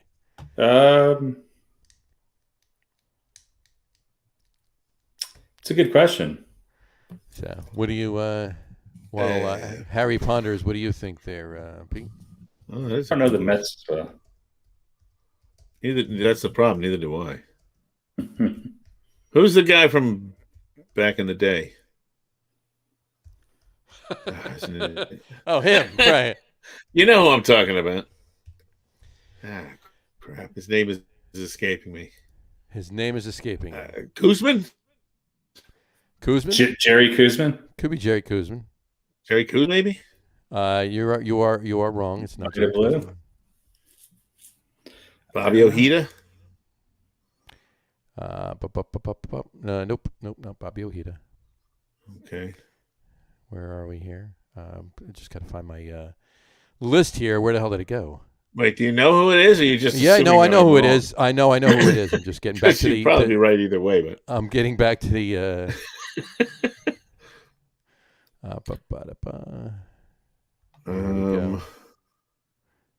There we go. I got it. Bartolo. No. Well, it's Tom Seaver, Dwight Gooden, and who's the other? Who's the fourth behind? Not behind. With DeGrom, Seaver, and Gooden. All right. You want a hint? No. Give me 1 second. Wasn't Ojeda. Wasn't Darling. Wasn't Jerry Koosman. I don't. Give you a second while you search. I think it's going to be somebody who. Tom Glavine. Not Tom Glavine.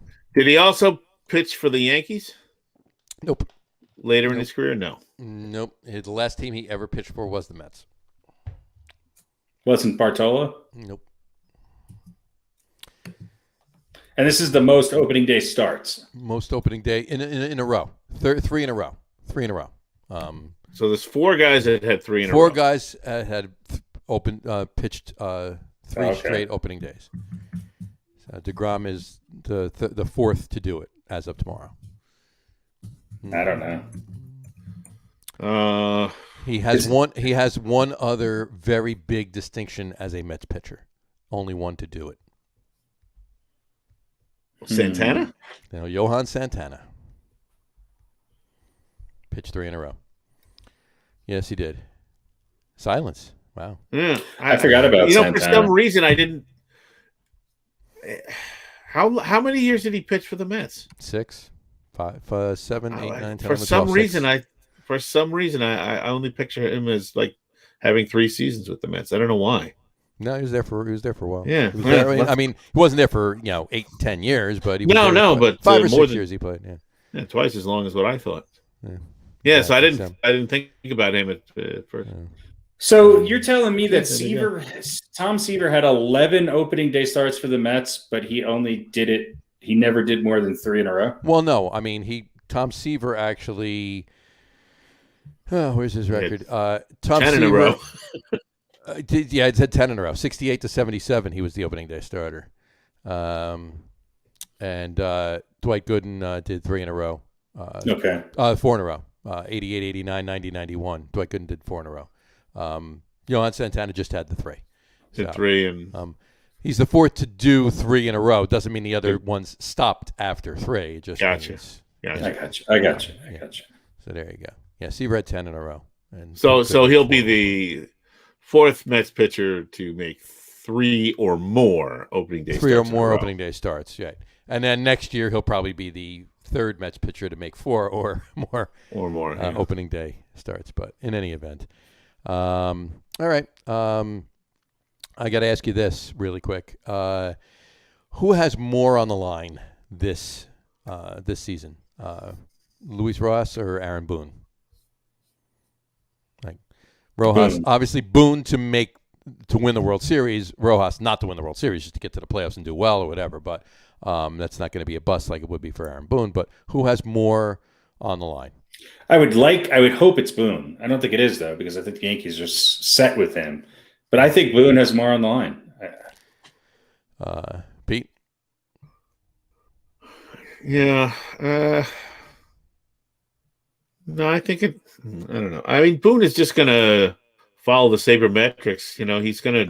He's gonna do what he's supposed to do. It's almost not his fault if it doesn't work out, right? You're going by the numbers. His decisions with the pitching staff has been questionable. That's sort of been his Achilles heel. And the other thing I can't stand about Aaron Boone is he never has a consistent lineup. He's always changing it, and I don't think that's a recipe for success. Always tweaking it, always tinkering with it. I understand when you have to, and he's lucky he's got guys like LeMahieu and Torres who can hit, we're in various spots. But I think you got to lock these guys into a lineup. I do. Yeah. And you got to stick with it. It's less about changing the lineup and more about changing the guys in the lineup. Gotcha. Don't juggle it around to try to save somebody who's hitting 193. Yeah, I would. But Rojas, you'd think they're going to want him around they're going to give him some time, right? Well, this is a team that's been built to win, obviously, but unless he's glaringly terrible. Unless they suck it up and he just starts making really bad personnel decisions and the team turns on him, which I don't see any of that happening. No. I don't think he could do any wrong. Here's my take on it. I think Aaron Boone, even though it's a World Series championship or bust for the Yankees and it's not that for the Mets, I think Rojas is more on the hot seat. And that reason is this. Boone is he's comfortable, and I don't mean him personally. I mean Cashman, Steinbrenner. They're comfortable with him, and Rojas. Neither Steve Cohen or Sandy Alderson picked him to be the manager of the team, so he's not their guy. he was. So they'll give him this year if he succeeds to the point where they expect this team to gets to the playoffs. Hopefully wins the division. If not, gets a wild card because they only missed the division by a game or two, and wins and does well in the playoffs. Maybe he doesn't make the World Series. If that happens, yeah, he's sticking around. But short of that, otherwise they go, no, he wasn't the guy we wanted, and he wasn't our guy. Goodbye. There's not that many great managers out there, though. But yeah, you're right. Aaron Boone is kind of like the Eric Spoelstra of Major League Baseball. I don't only without the wins, without the championships. Yeah. You're talking to somebody who never wanted the Yankees to get rid of Girardi. Having said that, it's a different year. It's a different game. It's a different type of player. You got to baby these guys a little bit more and somehow motivate them, I guess, in different ways. I don't know. I don't think Boone. I think forever the Yankees have always had an advantage based on who their skipper was for years and years, whether it was Joe Torre or Joe Girardi. I don't always think that now. I don't, especially when it comes to playoff pitching. Right. And you need a wizard to make this Yankees pitching staff work. Well, let me ask you guys this: what is more of a factor here, to a greater degree, is what I mean. Aaron Boone's ability to screw things up with lousy bullpen moves and an inconsistent lineup, or Rojas's ability to have a positive effect on this team and win. In other words, is this team just going to do what they're going to do almost regardless of what he does? I mean, not completely regardless, but can he have more of an impact in a positive way on the Mets than perhaps Aaron Boone can have a negative way in the Yankees? I think Boone, no matter what, always has the attention of his players in the clubhouse. And I think he's been a little bit better for some of these guys who need a more delicate hand. I don't know if Rojas has the clubhouse. I don't know if he has, I think it's going to be it's more of a mutual thing with the Mets. If the Mets start winning, then I think his value and his leadership maybe grows. If they don't, then I think it's less secure. He'll get more blame if they're not winning than I think he'll get credit if they do, right? If they win, this is the team that was built, and really we can almost have anybody kind of manage them. But if they lose, they'll go, well, Rojas isn't getting the most out of these guys. But potentially, I don't think there's as much pressure on him, though. I don't think there's as much expectation. I think that, and I do think that he's going to be a pretty good game manager. I don't know the ins and outs of what's going on in that clubhouse. They have a lot of new faces. We'll see. I don't know. We will see. We'll see. On that note, the where did I have the couple of predictions preseason, before the season, I should say, prior to the season predictions as far as some voting goes, as far as awards after the season. Experts have predicted these at the moment. Who these experts are, I really couldn't tell you. I just see the list here. The American, exactly. It's not us. It's we can discount it right there. But American League. See if you agree or disagree. American League MVP, Mike Trout. No. Who cares? All right. I wanted to say that, but I felt obligated to answer. American League Cy Young winner, Garrett Cole. God, I hope so. All right. I hope so. There's a lot of pressure on Cole. There's a lot of pressure on Cole. American League Rookie of the Year, Randy Arozarena. Sure, why not? I don't know enough. To make that. He looked pretty good in the World Series. Yeah. But so is he really a rookie? Well, he came in the middle of the season, so he's not. It's like this is rookie, technically full rookie year. Yeah.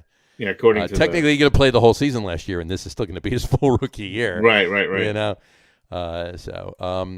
American League Manager of the Year, Charlie Montoya, which would lead to Pete's Blue Jays winning the division.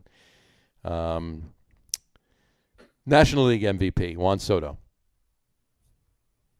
Good chance. Yeah, I think so. Yeah, maybe. If I had to put money down, he'd probably be the first guy. He'd be Acuna Jr., Fernando Tatis, Mookie Betts. Yeah, I don't know. It could be any of them. Juan Soto's he's good though. Francisco Lindor. Yeah, I would hope it'd be Lindor. National League Cy Young Award winner. I think it's going to be Chris. I think Corey Seager could win the MVP. Yeah, it could be. Cy Young, National League Cy Young, Jake DeGrom. That'd be great, right? Yeah. I mean, with the exception of the Bauer outage last year, he could have been going for his fourth in a row. Well, and look, they should actually be able to score some runs for him this year too. So that's a good thing. Maybe he'll win more than 10. Maybe he'll win the 20 games that he should have won. Right. I think Bueller's going to give him a run for his money. I really do. Bueller. Darvish may even win a few extra games there. And I think Scherzer's going to have a bounce back year, but I don't think he's going to have as good a year as DeGrom. I don't think Scherzer's going to be pitching as good as DeGrom is. DeGrom's going to be DeGrom, Bueller, maybe Darvish. Those are my top three. But for that, yeah, Scherzer may wear down a little bit. He's still. I don't know how old he is, but I know he's not young anymore. Right. National League Rookie of the Year, Ke'Bryan Hayes. From the Pirates. I don't know enough about him. That's what it says. So Ke'Bryan Hayes, I can't speak to that, whether a good thing or not. So, and National League Manager of the Year, Jace Tingler. What a great name, right? That's great. Only in San Diego could your manager be named Jace Tingler. He's Dirk Diggler's brother, right? Dirk Diggler's. He's Dirk cousin. They're cousin. Tingler and Diggler. Tingler and Diggler. For all your accounting needs, let our dangling participles make your tax return better than ever. Tingler and Diggler, Dirk and Jace. Anyway, we guarantee you'll leave feeling happy. Rojas did receive right behind Jace Tingler as far as votes go, for the from the experts, whoever they may be. So, yeah. Anyway, and just as an aside, it's the Rojas is plus 650 to win National League Manager of the Year, and Aaron Boone is plus 500 to win. I'm going to call my bookie. National League Manager of the Year. Where is it? Yeah, here it is. Plus 500. Aaron Boone is plus 500. So Shane Chase, Jace Diggler can have Manager of the Year if the Yankees win a World Series. Then I'm okay with that. There you go.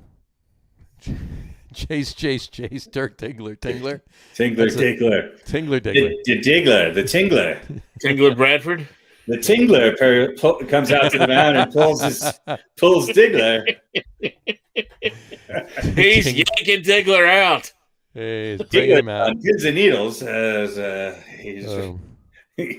dangling at the top. He's dangling his participle and winning the National League Manager of the Year. So there you go. Look, I think the Padres have the biggest potential to be the underachiever of the year. You know what? Yeah. I mean, that's possible too. A good point. If they lose a lot of their interdivision games to the Dodgers, they could. I mean, there could be some slumps that are started. There hasn't been this many expectations on the Padres since Tony Gwynn played for them. I mean, really, honestly, there hasn't. Nope. So we'll see. We'll see when the lights are shining a little brighter how all of these guys start to gel. Well, they haven't made a World Series since what? Since the Yankees beat them in 98? Was it 98, 97, 98? Yeah, 98. 98. Yeah, Yankees went 96, 98, 99. The Marlins won in 97. Marlins beat the Indians in 97. But there you go. There you go. All right. Well, why don't we keep it classy, San Diego. Keep it classy, San Diego. All right. Good luck to all the teams out there and all the fans out there. No, not all the teams. Fuck some of them. You know what? I'm just being nice the day before opening day. Tomorrow the gloves come off. Fuck the Red Sox. Anyway, all right, let's move on to our top 10 list. Top 10 list this week. To quote Ron Burgundy. Please do. Go fuck yourself, San Diego.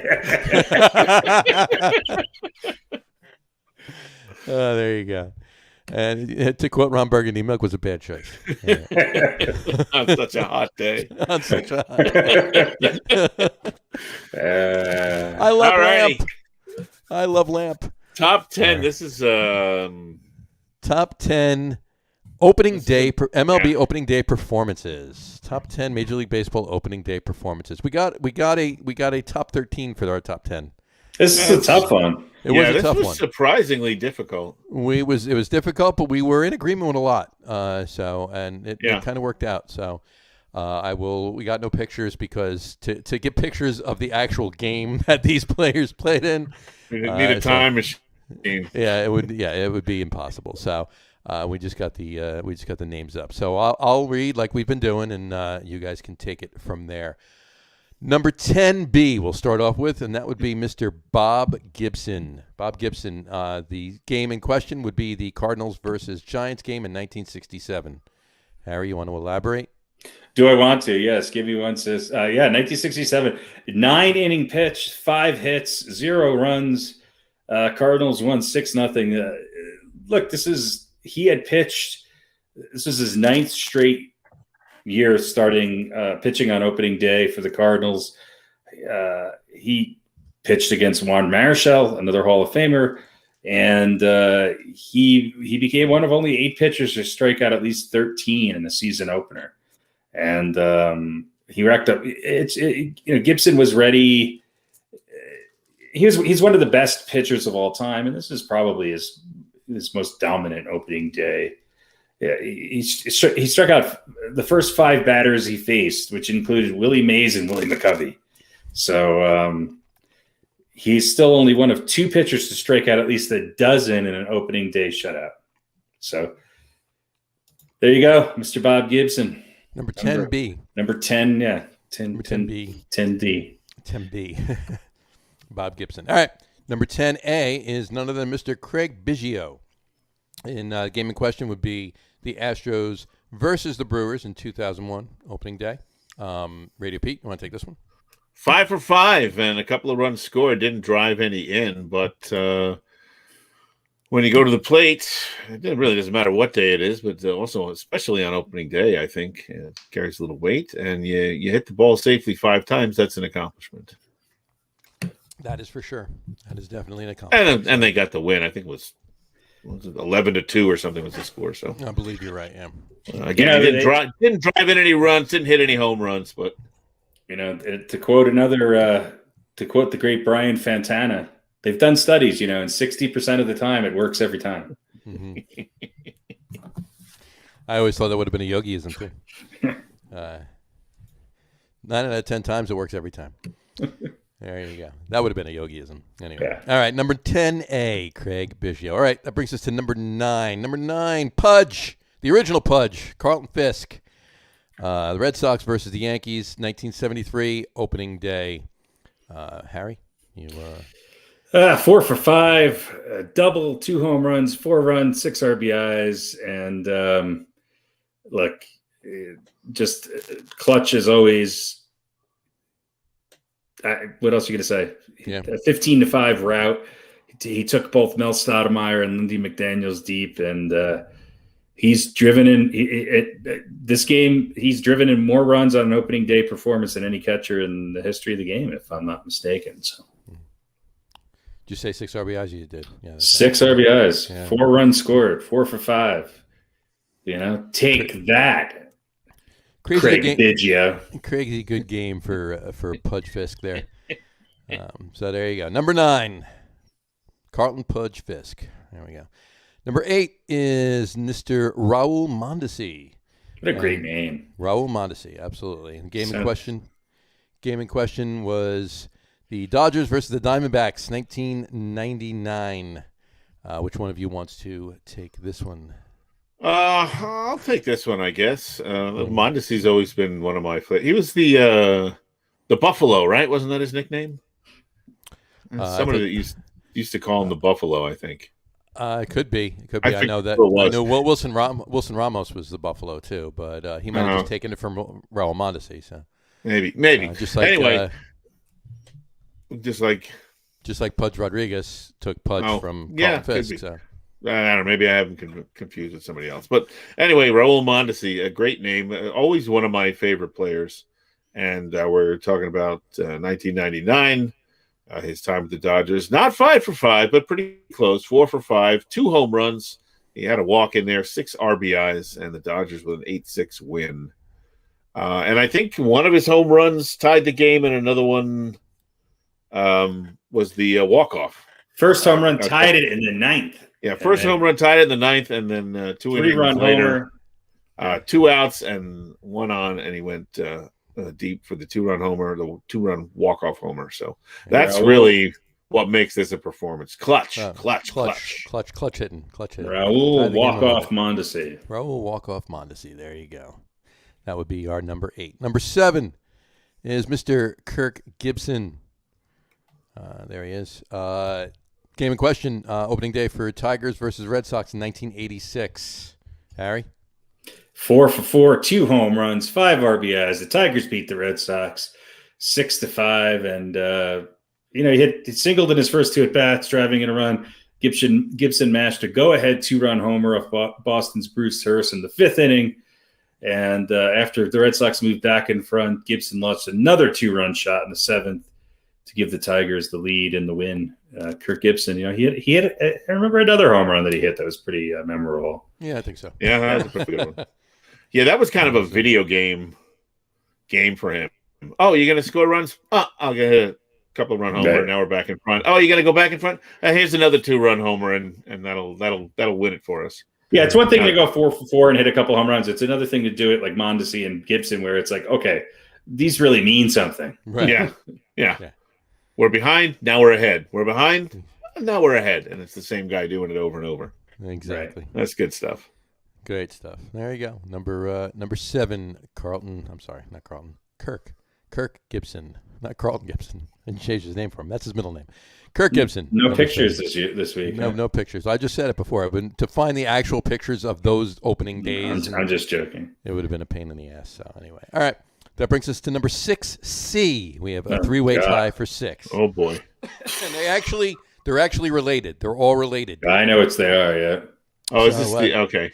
People that hit 3 home runs in one game. 3 home runs in one game. 6C is Tuffy Rhodes. Game in question: Cubs versus the Mets in 1994.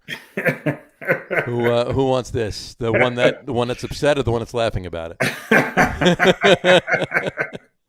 I mean. This was really the Mets had a couple really great years, and then it just started to slide again.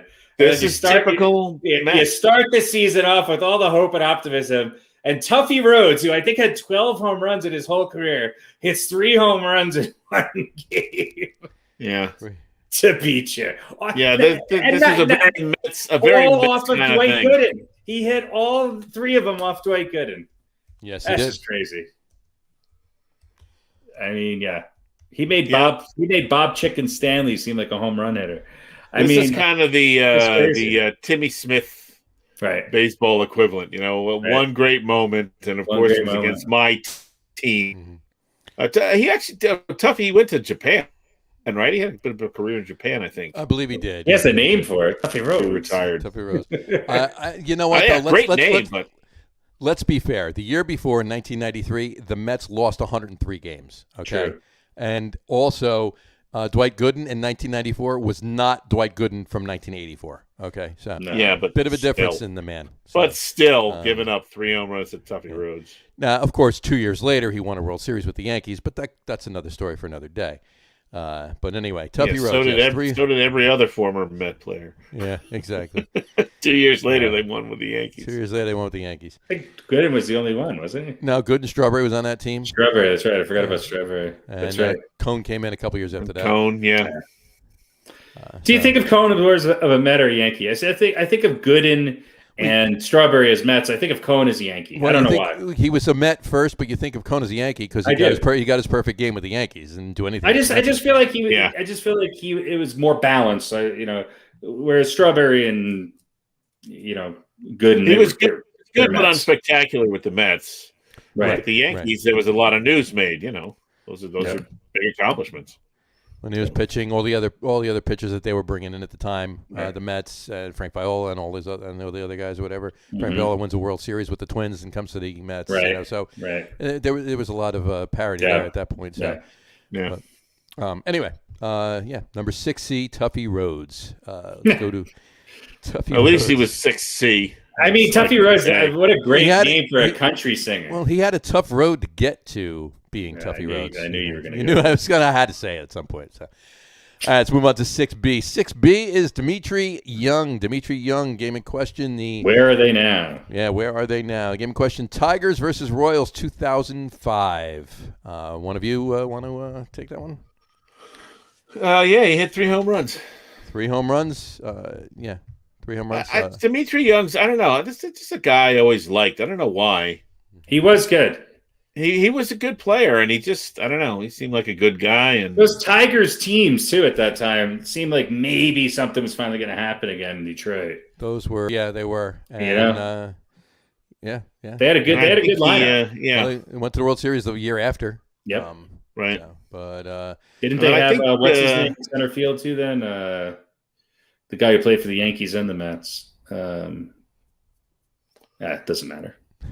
Yeah. Well, who was the Yankees and Mets center fielder? Check that. 3 years ago, Mets starting center fielder. 5 years ago, Yankees starting. What's that? Granderson. Yeah. So you're right. Yeah, he was there. And I think Young had a tail end of his career was with Washington. Mm-hmm. And that's where I kind of noticed him more. Dimitri Young, else. And this one didn't know him when he was on the Tigers. Unlike Tuffy Rhodes, hitting his 3 home runs off of Mets starting pitcher Dwight Gooden, Dimitri Young actually hit his. He had 2 off of Jose Lima and then 1 off of Mike McDougal. Right, and he went 4 for 4 with 3 home runs and 5 RBIs. Yep. So and he got hit by a pitch. Yep. There you go. Yeah, he did get hit by a pitch. Which I think is kind of almost a theme here. Can we just change hit by pitch to I got Don Baylord? I got Baylord, yeah. So instead of HBP, it's DB. Yeah. After you hit your third one, then you get Baylord. That's right. Yeah, exactly.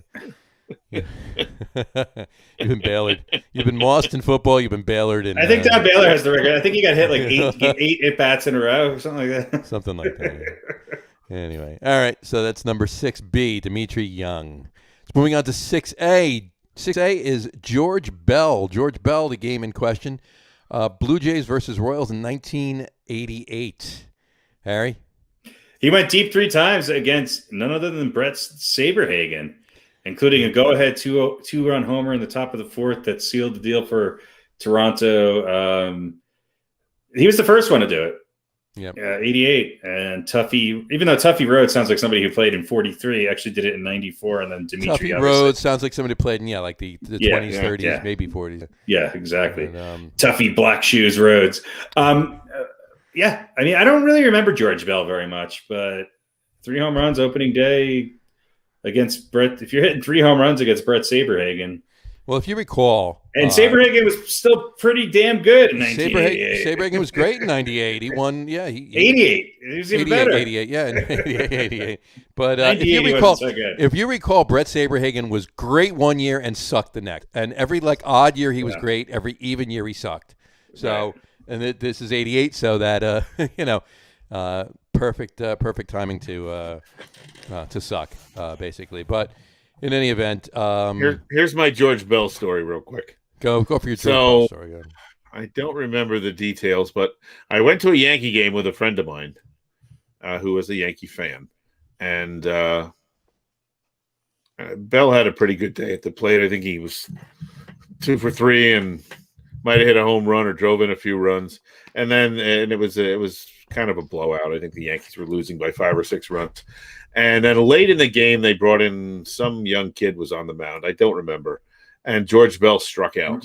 From Korea, some young kid. Some young kid. Some young guy. And then from behind me is the epitome of Yankee fans. Some guy with a cigar nub in his mouth. Hey, George, you got struck out by a rookie pitcher. The guy single-handedly beat you in his, previous 3 at-bats, but he was going to get his licks in on George Bell that day. And we were down close. We had good seats, and Bell just kind of looked up and waved at him and walked into the dugout, hey, look at the scoreboard, pal. But it was just such a classic moment for me, just exactly what I pictured. wife beater, stubble, there on the weekend, some iron work or something. So the only difference is he didn't throw a battery at George Burrow. No, he didn't. Or else he would have been a Mets fan. Yeah, he didn't. Yeah, he didn't throw anything. That only happened to. But he was. Listen, he was making the best of a bad situation. Right. Yeah. That's Lou from Staten Island. It's Lou from Staten Island. There you go. And on another note, with these three, obviously 6A, 6B, and 6C, all of them had in common they were all 3 home run hitters in an opening day game. I'll throw another one in there that did not make our list, just for the point of getting somewhere with this. Matt Davidson actually did it 3 years ago. Yeah, he did. The White Sox. But you can't have 4 guys. No. I'm just bringing it up for a reason. White Sox versus the Royals, and 3 different pitchers actually hit off of 3 different pitchers in 2018. Because now you're in 2018, so you're getting shelled. You got 2 innings, so you're getting pulled. So every time you come to the plate, you're facing another pitcher. So. But in any event, the reason I bring that up is, other than Tuffy Rhodes hitting 3 off of Gooden in the Cubs versus the Mets, all 3 of those other guys, Bell, Young, and Davidson, those are the only 4 guys that have ever hit 3 home runs on opening day. All 3 guys hit them when they were their team was playing against the Royals. All 3 of them were against the Royals. So just wanted to bring that up. Point of interesting. Kansas City pride. Interesting fact of the day. So there you go. All right. So number 6A was Jude Bell. We'll move on to number 5. Number 5 is Camilo Pascual. Game in question, Washington Senators versus the Boston Red Sox in 1960. You want to take this one, RadioPete? This was, 15 strikeouts, I think, which is 15 still the record for opening day, right? Mm-hmm. And listen, this is a guy that I had never heard of before today, but was quite a pitcher for a reasonable number of years, and had a fantastic day. I don't know where I had the numbers up here somewhere, but I think I have an uncle named Camilo Pascual, but I haven't seen him. You do? That could be. Yeah. He came over that one Thanksgiving. Yeah, that's right. Watching football. Beer with us. Quite a performance, and 15 strikeouts against Ted Williams, Frank Malzone, and Pete Runnels. I mean, that's a pretty good game. That's a great game. That's a great game. Yeah, Runnels was the batting champion. Batting champion. So one hit only, and of course against the Red Sox. So anything that happens bad to the Red Sox is good. There you go. And there you have it. And all you Red Sox fans can appreciate what he just said. There you go. So, both of you Red Sox fans. Both of you Red Sox fans. Anyway, they might be watching the podcast right now. So, number 5, Camilo Pascual. There we go. It'll bring us to number 4. Number 4 is Mr. Walter Johnson. Walter Johnson, the Senators versus the Athletics. How did this drop to number 4? Number 4, Senators versus Athletics. Where did you have it at? I did a number 2, but it was the best performance, really, stat-wise. I just had 2 more memorable, much more.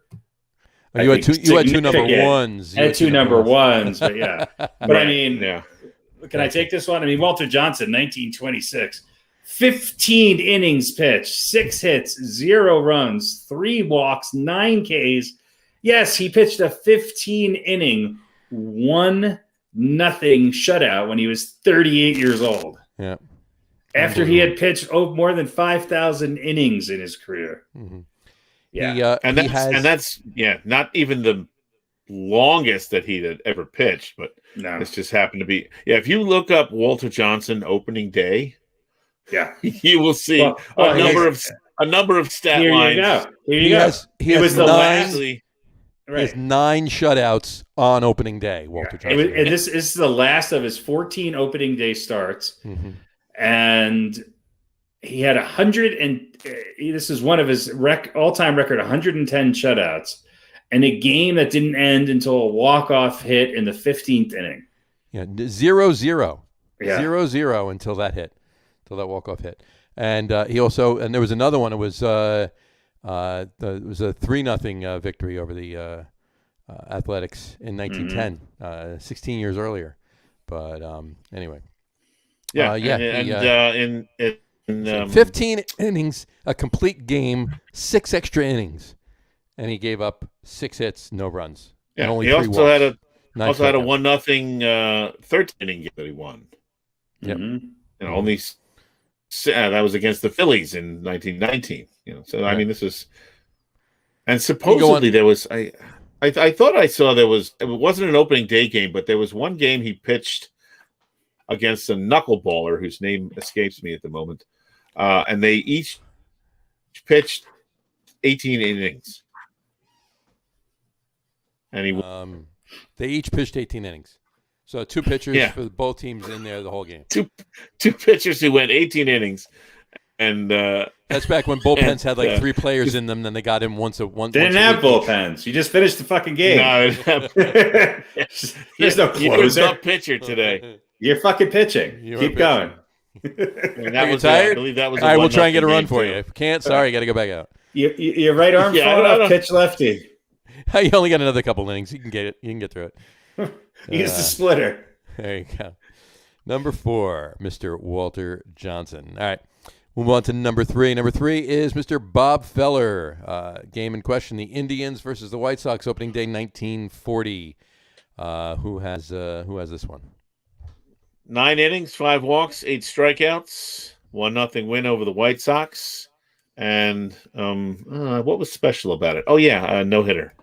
No hitter. Only one in opening day history. And Feller was, not some scrub who came out of nowhere to have a great game. He was a 2-time All-Star at that point, and 21 years old.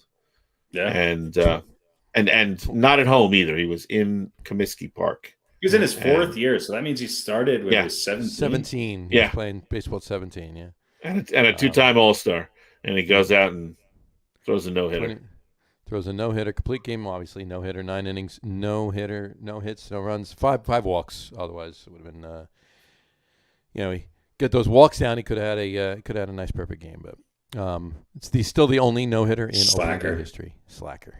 Well, that's the thing. Unless those 5 walks are all in one inning, when you don't give up any hits, they mean nothing.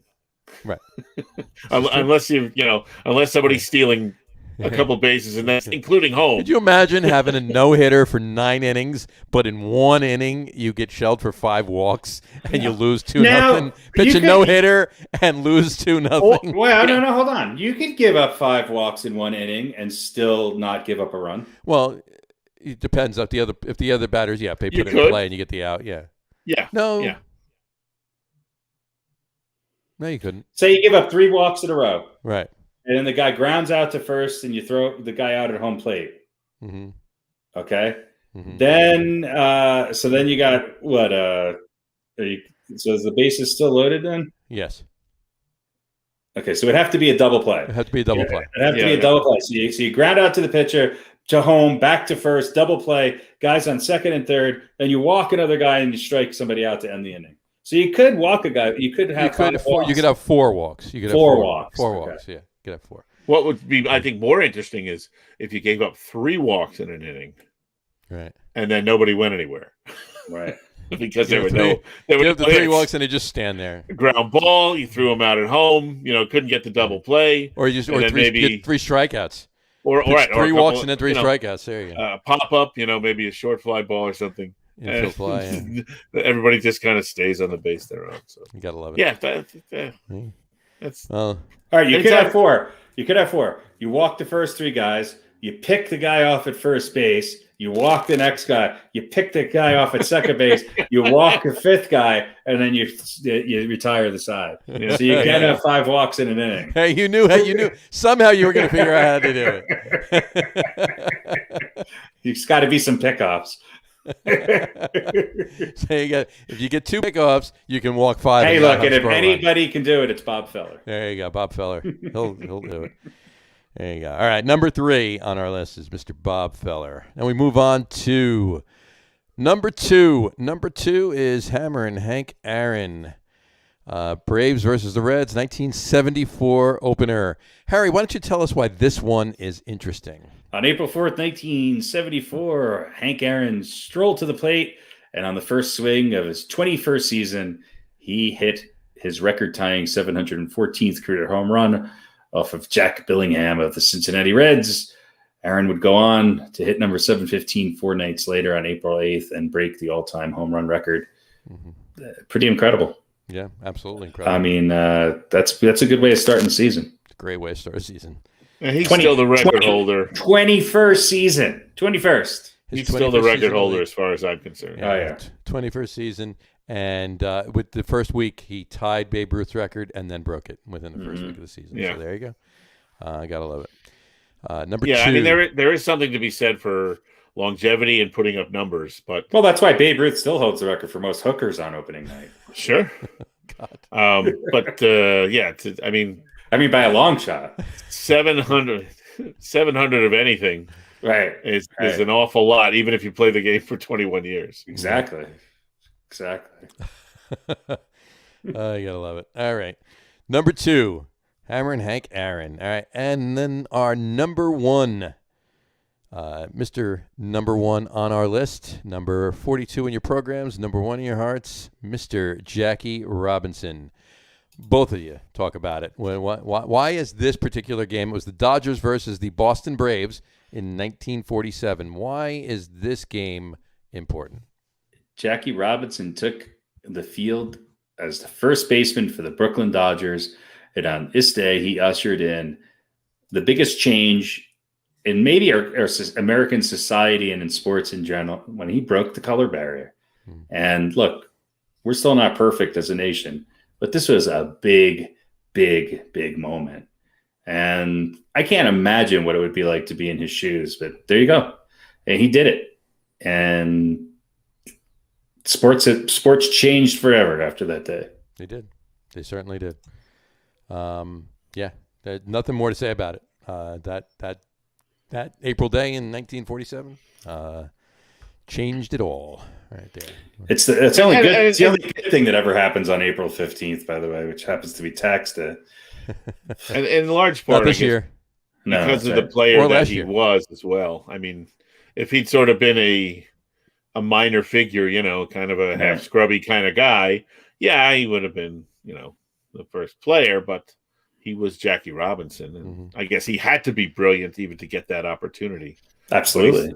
But he certainly lived up to the hype. This is true. He did okay. He not only had to get there, but he had to prove that he belonged there, not only with his play, but, to try and change the minds of narrow-minded and small-minded people. Yeah, and I mean, he came in, he was a little older. I don't know how old he was. I can't remember when he played finally for the first time in the majors, but you could argue Jackie Robinson's the best baseball player of all time.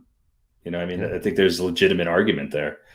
And I can't imagine. I mean, I can't imagine what that was like. And I don't think there's really been anything equivalent to that necessarily in our lifetime. But look, we're still seeing things change for the first time. We're still seeing, minority coaches break into areas that they've never broken into before. We're seeing, women coaching, especially in basketball and other arenas where we're seeing 2, African-American female coaches in the NCAA Final Four for the first time. There's still things that are changing and catching up to where we should be.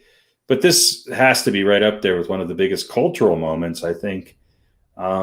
And I think both of these are milestones that resonate even if you're not a baseball fan. Look, when Hank Aaron hit that 715th home run, maybe the moon landing had more significance and was able to bring people together more than that. But I'm not sure it did. Yeah.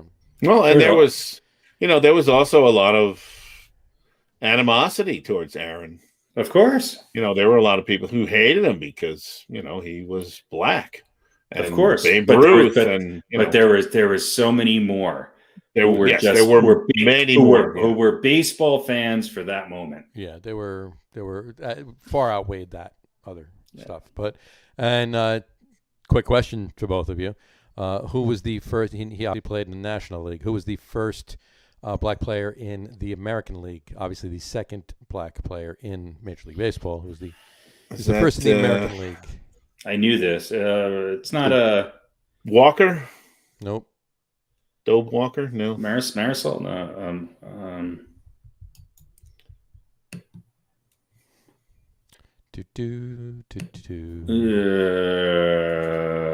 I don't know. I'll give you a couple hints. He played that later that year. July 5th was his debut, and he played for the Cleveland Indians. Doby. Larry Doby. Larry Doby. So yeah, I knew it was I wouldn't have got that. From New Jersey, Patterson, New Jersey, actually. But he was born in South Carolina and moved to Jersey after that. Anyway, Larry Doby. There's if you go to Progressive Field in Cleveland, there's a big statue of Larry Doby out in front. Somewhere I have a picture. But he was no Jackie Robinson. No, he doesn't have a rotunda. He just has a statue. Only a statue. Only a statue. So there you go. No, every winter there's a statue of me in the backyard made out of snow. This is true. See, I always thought it was Campanella, but Campanella wasn't until the next year. Yeah. Satchel Paige was after these guys too. Satchel Paige was after these guys. Yeah, the first one was Jackie Robinson on opening day in 47, and then later that year in July 5th was Larry Doby for the Indians in the American League. So he's billed as the first black breaking the color barrier in the American League. Right. Anyway, Larry Doby. So anyway, there you go. And here's the thing though, which is crazy. Jackie Robinson broke in the beginning of 47. Doby did it later that year. There was 1, 2, 3, 4 guys who played in 47. Campanella and Satchel Paige did it in 48. Don Newcomb and a couple others did it in 49. Willie Mays in the top 20 here, 1951 with the New York Giants. I did not put that together. Yeah. I mean, it's incredible that, yes, Jackie Robinson broke it in 47, but, only 1, 2, 3. 5 players in 4 years. 15 other players. 15 players in 4 years, rather. Yeah. Did it. It's crazy, and I didn't realize Willie Mays was that high on the list of groundbreakers. Yeah, it wasn't exactly opening the floodgates. Right. No, I thought it did. Still had a lot of. No, you still had a lot of opposition, even and amongst the players too. It wasn't just fans and or owners.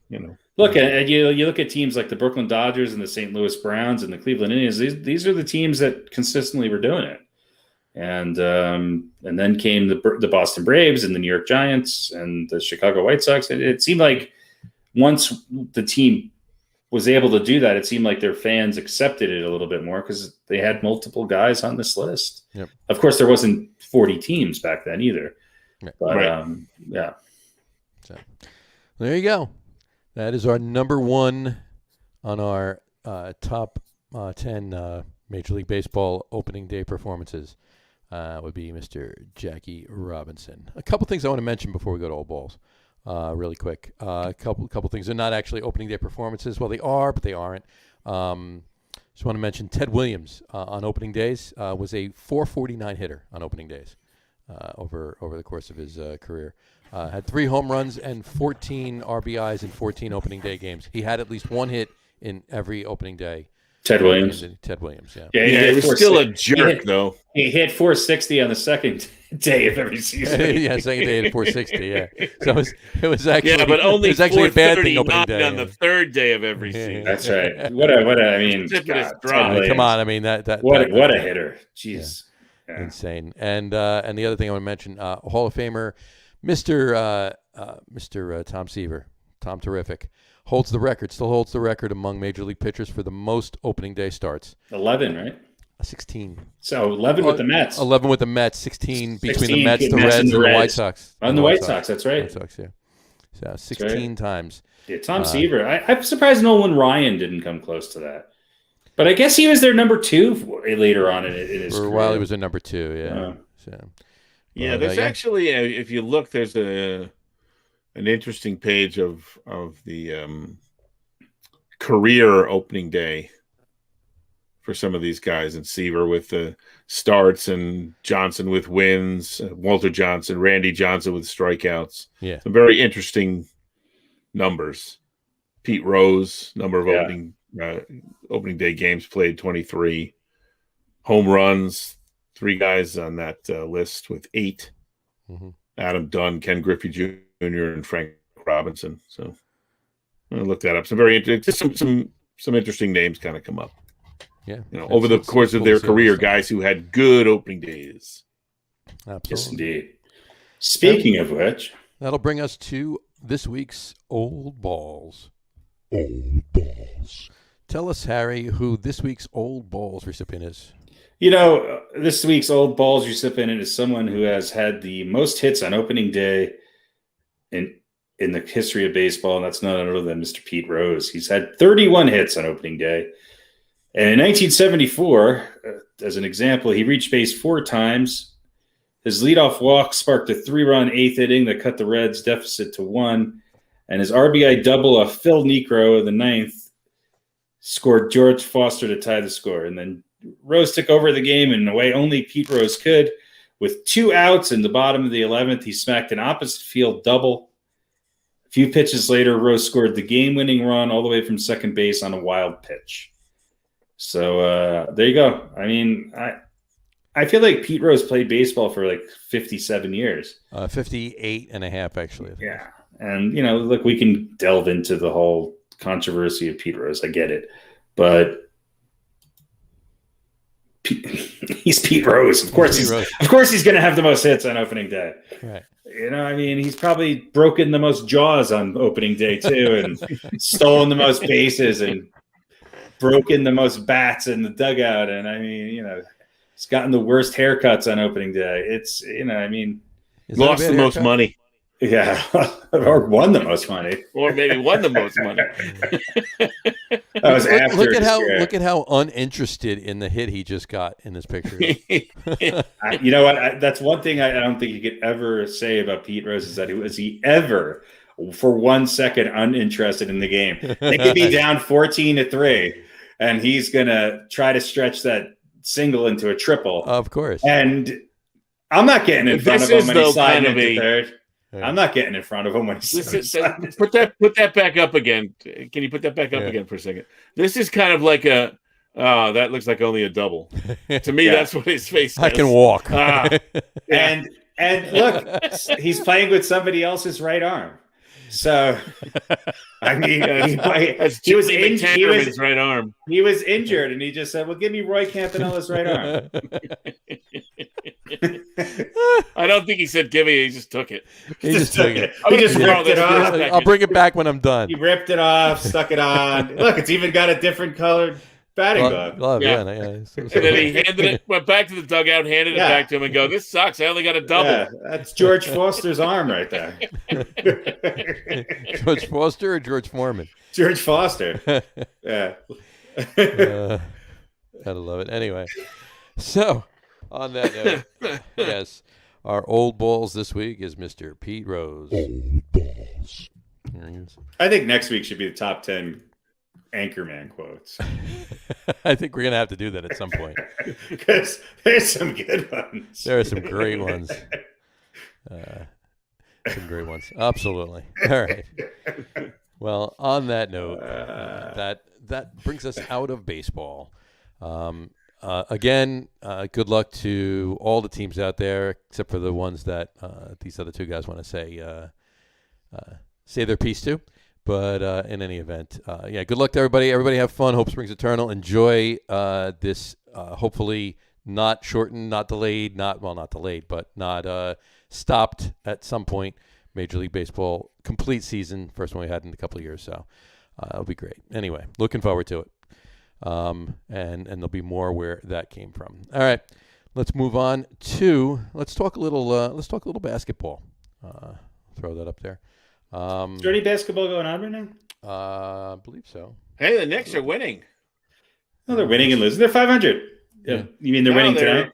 They're winning tonight. They're up by 10 on. They're playing the Bucks again, right? Yeah. They seem to have the Bucks number.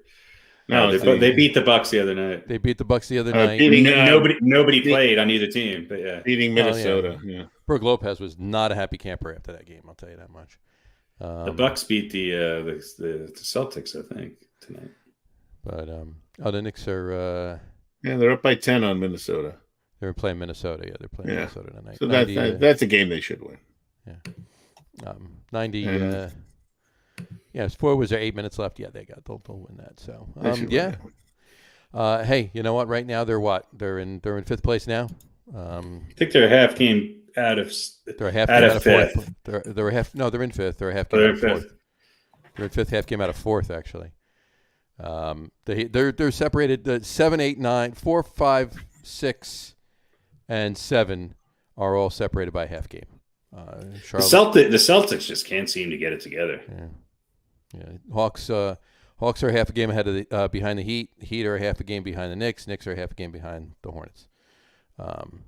If you look at the top 8, the Celtics and the Heat are the only 2 teams in that group under 500 in their last 10.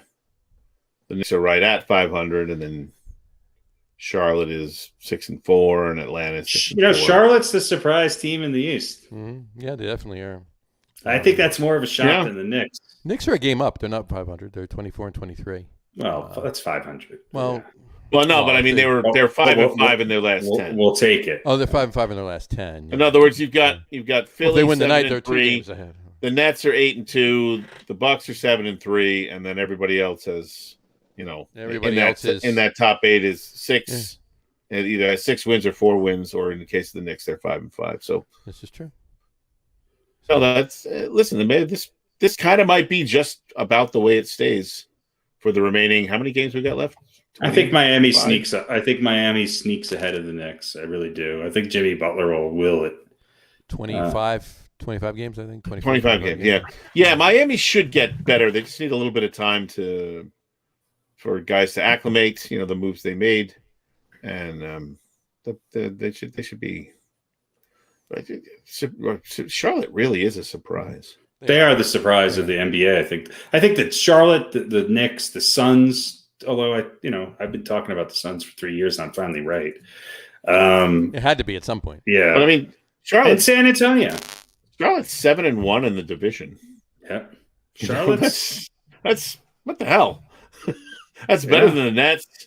Better than the Heat. Better than everybody, but Philly and Milwaukee, really. I mean, right? I hope the Knicks can kind of stay at 4 or 5 because I don't think they're going to get to 3. But Knicks Charlotte would be a first round matchup. Yeah, that's a toss up. It is. They could win a first round matchup only if they play Charlotte. If they play Charlotte, yeah. Because they're not going to play Miami or Atlanta or Boston. I mean, they're going to wind up either playing the Nets, the Sixers, or the Bucks. Oh. So we'll see. They got a half game on the Heat. I think the Heat will pass them. Atlanta's playing better ball too. Yep. So I don't know. We'll see. We will see what happens with that. It's coming out interesting. Things that we said were probably going to happen. I mean, we said the Wizards were playing. They've kind of tanked. They've kind of tanked off a little bit. So hey. Although I don't know, Stephen A. Smith went off on Russell Westbrook, so maybe that'll motivate. Oh, that's motivation right there. Because if anything can motivate Russell Westbrook, because you're going to motivate Russell Westbrook to have a better game than 37, 18, and 12. Yeah. How much more can he do? I think the argument has been settled. Who's better, Westbrook or John Wall? I think because I know there were a few John Wall defenders, but I heard this today. Russell Westbrook has played 38 games with the Wizards, I believe it is, and he is now their career leader in triple doubles. And again, you can kind of devalue the triple double. I think that's fair, but still, it is a stat to be noticed. 38 games, and he's their career leader in 38 triple games. doubles. I believe I heard that today. He's their career leader. The previous leader was Wes Unseld with 2. So he's been their leader in. Earl Monroe had 1 once. And no, John Wall had 11, and Russell Westbrook now has 12, 28 or something. I don't know. I don't know what the actual number. 38 games he has 37. Yeah. 38 games he's got 36. Knicks are only up by 7. Oh, that's it. That's all they need. 7 minutes left. Well, do you want to talk about the 6? Do you want to talk about the Nets and the whole 7. buying the championship 7, thing? Yeah, I mean, who knows what the Nets are going to be? I mean, is Kevin Durant going to do something other than getting wars on DMs with Michael Rappaport? Is he going to play? I don't know. Like, what is this? I don't know what the Nets are. I think I saw today or yesterday, maybe they played 7 games altogether, the big 3. That's it. Like, we haven't really seen the Nets as they have been built. And again, more than a handful of games. Yeah, is Kyrie back? I don't even know. Kyrie's back. Yeah. Okay. Everybody's playing, but Durant. But KD, yeah. Joe, Harris had 28 tonight, 7 to 12 3-point range. Jeez. He's the key. He's going to be the key to that team. Yeah. I mean, are they going to sign Boogie Cousins to like a 6-game contract? I don't know. Yeah, I hope not. I don't think so. Have they officially signed Aldridge? Is he just not playing yet? Or no? I believe they have. Yeah, they've signed him. Yeah, they signed him. Yeah, he signed already. Whose spot is he gonna take? KD's. Well, I mean, yeah. He could be a backup, but they're saying it'd be mostly Claxton would probably lose some minutes, which would be a mistake because Claxton has been phenomenal this season. Yeah, but Claxton came off the bench tonight, and I think it's. I mean, do you think I think right now Aldridge, does he start? No, I don't think so. I don't think he starts. I think they're going to start Bruce Brown over LaMarcus Aldridge. If you're winning, yeah, I think so. I like Harris, DeAndre Jordan, Kyrie Irving, Harden, and Aldridge. I like that as a starting 5. And then you got Brown, Green, Griffin, Claxton. I don't know. I think LaMarcus Aldridge is still a starter. I mean, I think he'll be fine coming in off the bench. Right. Obviously, when and if Durant ever comes back, is DeAndre Jordan a better player than LaMarcus Aldridge? I think so. I think. Look, Aldridge. I don't think so. Aldridge is 35. Okay. I don't know how much you want him out there, as a starter. I don't know. You want to give your starter, 25 minutes? DeAndre Jordan's 32. That's 3 years. Okay. Well, yeah, I can. Really? When was he born? What month? It could be 2 years and 8 months. I mean, come on. But you know what? I think it depends. I don't think you screw with the chemistry. I think they're winning. They're doing everything right. I think you bring them in as you bring them off the bench, and then if something screwing up with somebody, then you start them. Listen, you know what? I think you bring them in right away to start. I think you're probably going to win either way, so you can experiment with both. Who knows what Steve Nash is going to do? Claxton played 21 minutes tonight, primarily at center, because DeAndre Jordan only played 12 minutes. Right. So, and DeAndre Jordan was the only net. He was in minus 16. Everybody else in the starting 5 was plus 16, plus 4, plus 16. So Harden was the minus 10. True. So I mean, it looks like there's the second unit kind of did the job against the. Well, that's why I think that's where LaMarcus Aldridge is going to be. He's going to. Knicks are up by 2. You're going to have a second unit that's just going to dominate everyone else's second team. But yeah, I guess who knows what they're going to do? Look, Blake Griffin had 20 minutes. He was plus 23. But I mean, these guys are, I think Aldridge comes in before Griffin. Probably, yeah. But they're role players. I think they just brought him on for a role player. But that's going to be kind of the dance that Steve Nash is going to have to. He's going to have to find everybody enough minutes. He's going to have to do that. Yeah, I can't believe the Knicks have let the gap. LaMarcus Aldridge is an expert. He's not going to complain. Like this. But but he didn't really. I don't think he did much with the Spurs last year. He had pretty good numbers. There you go. So anyway, I can't believe the Knicks have. They're up by 2. They're up by 2. This is a game the Knicks would lose. Yeah, Karl Anthony Towns is 18. Towns is going to town. But I had to say it. Sorry. Nothing. Silence. Not even a. It's not even worth. I don't want to. It's like humor. Yeah. No, I don't want to. Nobody's having a particularly good night for the Knicks tonight. No, Randall's got 22. He's the high scorer. So look at Luka Doncic. That guy's pretty good. 36 points tonight. This is weird. It says end of quarter 4. It doesn't say final score. It says end of quarter 4. Are they doing it? Well, fifth maybe quarter they're tonight, tied. or no? It's tied 113 to 108.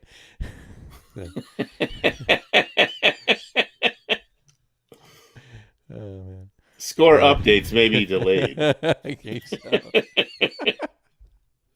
Anyway, but yeah. Well, you know what? I mean, it's some of it's shaking out the way we thought it was gonna. Some of it's not. But like we said, there's 24 games after tonight left, so we'll see how they play out. I mean, Aldridge last year averaged 19 and over 7 rebounds a game. Yeah. So I mean, he's down a little bit this year. Part of that was, but still, his numbers are still better than DeAndre Jordan. I think depending on the matchup, I think Aldridge is going to be is a much more important addition to the Nets than Blake Griffin. Mm. Oh, I'd agree with that. So and he can shoot, which Jordan can't. There you go. And your question before, just so you wanted to know, whatever. Blake Griffin's 32 and LaMarcus Aldridge is 35. Blake Griffin just turned 32. LaMarcus Aldridge will be 36 in July. I was talking about DeAndre Jordan, but yeah. Oh, DeAndre Jordan. Sorry. He's also 32. Right. He likes sparklers on his birthday. They're literally 2 days apart. Blake Griffin likes sprinkles.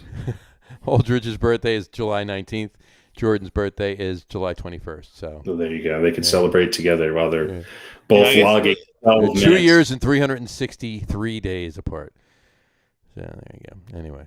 Yeah, Jordan. I get Jordan's going to be in there for defense more than anything else. But it's not like they need LaMarcus Aldridge to score a lot of points. No, It'd be interesting to see how they use him. Yeah, he's a pretty good defender too, and he's versatile. He can guard he can guard 3 or the 4 or the 5. Which against some teams you might want to. You're going to need some The Nets don't have those big bodies against when you're playing. The Sixers. Right. That's where it's really going to come in handy. Yeah. Knicks are back up. It's a 4-point game now, 96-92. Knicks in Minnesota. Boy, if you're sitting at home watching this game, you just you got nothing else to do. That's for sure. Hot stuff. 98-94. There you go. Well, come Still on, a Knicks. 4-point game. So, a little under 3 minutes left. Yeah, Miami already won tonight, so. Knicks win percentage is 78.12%. So there you go, and there you have it. Did you see that play last night? Not to change top by Covington off the pass from Lillard. He did a 360 reverse layup. I did not see it. I'll tell you what, the Trail. I don't know why I always catch the Trailblazers. It seems like they're on late a lot, and they're a fun team to watch. Yeah. And with McCollum back and Nurkic back, Carmelo is still putting up 16, 18 points in 20 minutes. I mean, I think the Trailblazers are a team to watch out for in the playoffs. I really do. I mean, they're 29-18. Yeah, they are. And they're finally healthy. I think they're going to be all right. They should be. The West is going to be a shit show. It's going to be tough. Let's take a look at that. The West is actually we talked about the East. The West is it's still the Jazz are still winning, but but the Jazz don't scare me like either of the LA teams do if they're healthy. Right. Phoenix too. Yeah, Phoenix. I think Phoenix is a much more dangerous team because they're able to get out in the open floor. And then you got the Nuggets and the Blazers. And look, the Nuggets got a lot better. They made some good moves there. It's an odd team to watch now. They still don't have a point guard. They have 17 power forwards. But they looked good. They're gelling already, and they're playing good defense. Gordon was a great pickup for the Nuggets. Sure. But more importantly, JaVale McGee, 3-time NBA champion or 2-time NBA champion. Used to be a Nugget. I think he's also going to, the Nuggets lost Mason Plumlee.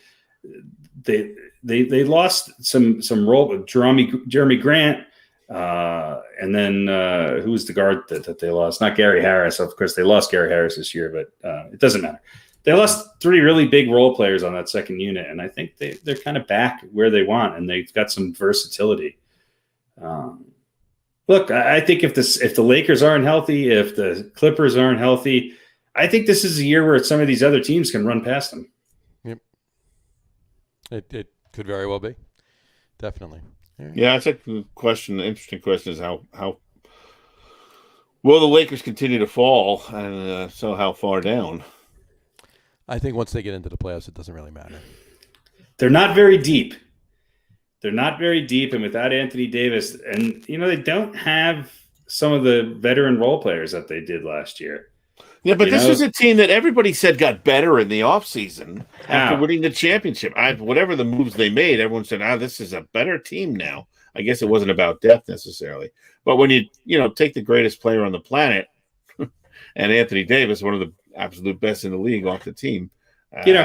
Schroeder, I think, on paper was a good move. Does he have the intangibles that a Rajon Rondo does? I don't think so.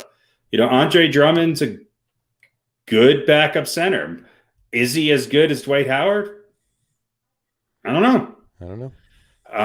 Tie game, by the way. Knicks and Timberwolves. Marc Gasol was supposed to be a hell of an acquisition. He's kind of not even playing. So yeah. They're thin and they're old. Now they've got some younger players that can light it up, but we'll see. They don't have the shoot. It's really going to come down to Kyle Kuzma and guys like that to see if they can really take some of the pressure off LeBron. And I don't know how hurt LeBron is. I really don't. Yeah, I don't know either. I got to ask you a question. We never talked about this the other day. How do you feel about Mitchell Robinson? Oh, you never want to see anybody get hurt. It's horrible. Yeah, but he just came back from his hand broken, and he breaks his foot. That sucks. Yeah. I mean, it's he could be one of those big guys who's perennially kind of fragile. I don't know. I think he's one of the big 3 in the Knicks. I think he's one of the guys that, his numbers don't necessarily match up to the impact that he has on the game, especially on the defensive end. Noel's done a good job backing him up. They've got guys like Taj Gibson. The Knicks are okay in the front court in that regard, but they're a different team. And Mitchell was just starting to get back into the groove. So it's a big loss. It is a big loss. It is.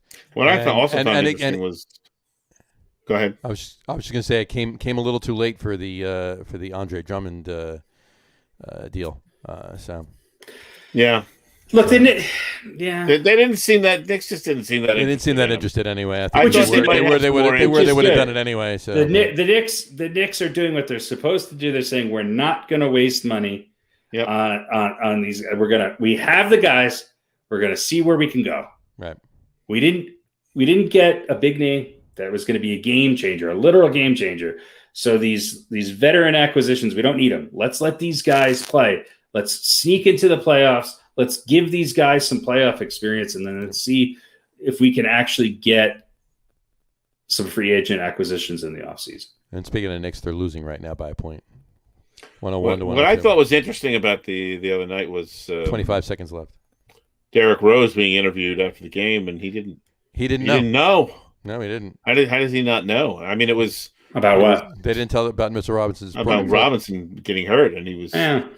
He knew he was injured, but he didn't know what it was. A little bit. I mean, it was a shock. It was a moment. It was a real moment, which was always interesting to see. Because is Derrick Rose hurt again? He's out tonight. Is he? Oh, he must be hurt again.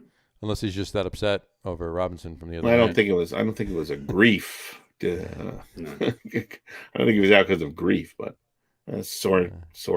Knicks are about to lose by a point, by the way. Yeah. 5 seconds left. They were winning the whole game. Yeah. They were up by 10 with 8 minutes left. Mm-hmm. Now they're down by 1, 101, 102. Do they have the ball? 5 seconds left. They have the ball. They have the ball, yeah. So 5 seconds. Let me ask you guys this: since you're get a fans. shot of. What's up with Reggie Bullock's hair? I don't know. It looks like the Knicks just lost. Did they? So No good shot. I can't refresh this quick. Now, Reggie Bullock just, I think, stole the ball from Karl Anthony Towns, and I think the Knicks call a timeout. So the Knicks have the ball, I think, with 5.1 seconds left. Yeah, that's what I got. Yeah. Oh, these are the games you got to win. You got to get it in Julius Randle's hand, or RJ Barrett. They could beat the Bucks, and clearly, Giannis wasn't playing, and whoever else wasn't playing. Oh, Randle wasn't playing, and Randle wasn't playing either, and they beat the Bucks, but yet they're losing to the freaking Timberwolves. But what are you gonna do? This is pro sports. Any given on any given Wednesday. Any given Wednesday. Yeah. On any night, you could lose to the fucking Timberwolves. You gotta love it. Anyway, yeah. Well, you know what? We'll see what happens. Right now, Mitchell Robinson is it's out. He's out indefinitely. There's no timetable for his return. Yeah, and I don't think you rush him back. You're not gonna. What's he gonna do? I mean, I don't know. I don't even know how bad. Was it just a hairline fracture? Is it like a 6-week thing, and he can actually play in the playoffs? I don't know. Timberwolves have the worst record. In basketball.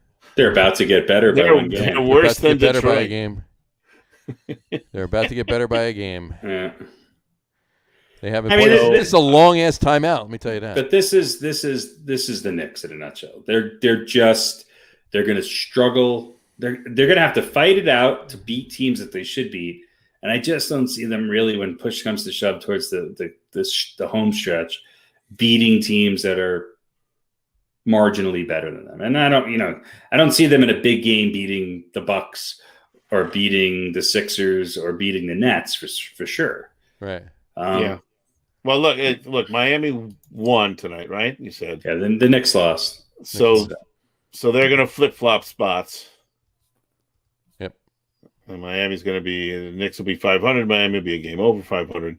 But here's the thing. If the Knicks go on a little bit of a losing streak, the hard part would be coming back from that. They lose 4 games. I mean, they got that West Coast run. They lose 4 games in a row. It could knock you into 8th. Absolutely. And I don't think they have enough goods to put together a 4-game winning streak after that. Here's the problem with the Knicks is that, with certain teams, the game's on the line, who's going to take the shot. Yep. Barrett took the last shot. He missed the 20-footer, and that was it. It's hard when you have a bigger guy, a big man, to win, to get them the ball with the game on the line. It's just harder. Yep. And so this is the problem with the Knicks. They need that all-star caliber NBA first or second team guard that can come into this lineup and make them a better team. Yep. And then they win. Then they come back and win a game like this.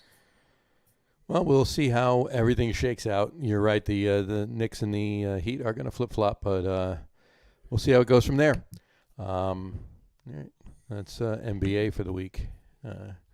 Let's move on. There's a couple of things to talk about NFL-wise. Just want to. Well, actually, did you guys? I just wanted to touch on, or did Basketball. You want to do NFL and then get back to the NCAA, or? Oh, we'll do NCAA afterwards. Yeah. Oh, okay. All right. Okay. We'll do NCAA in the third hour. In the third hour, we'll do NCAA. No, there's only a couple things for NFL. I just want your opinion on the 17-game season that are. Yes, the Giants should draft a quarterback. That's your opinion on the 17-game season. Huh? It's one more game where I get to watch Daniel Jones. I'm so excited. One more game you get to watch that. You know what? Yeah, but there'll be one less preseason game where I get to watch somebody else other than Daniel Jones. Yeah, right.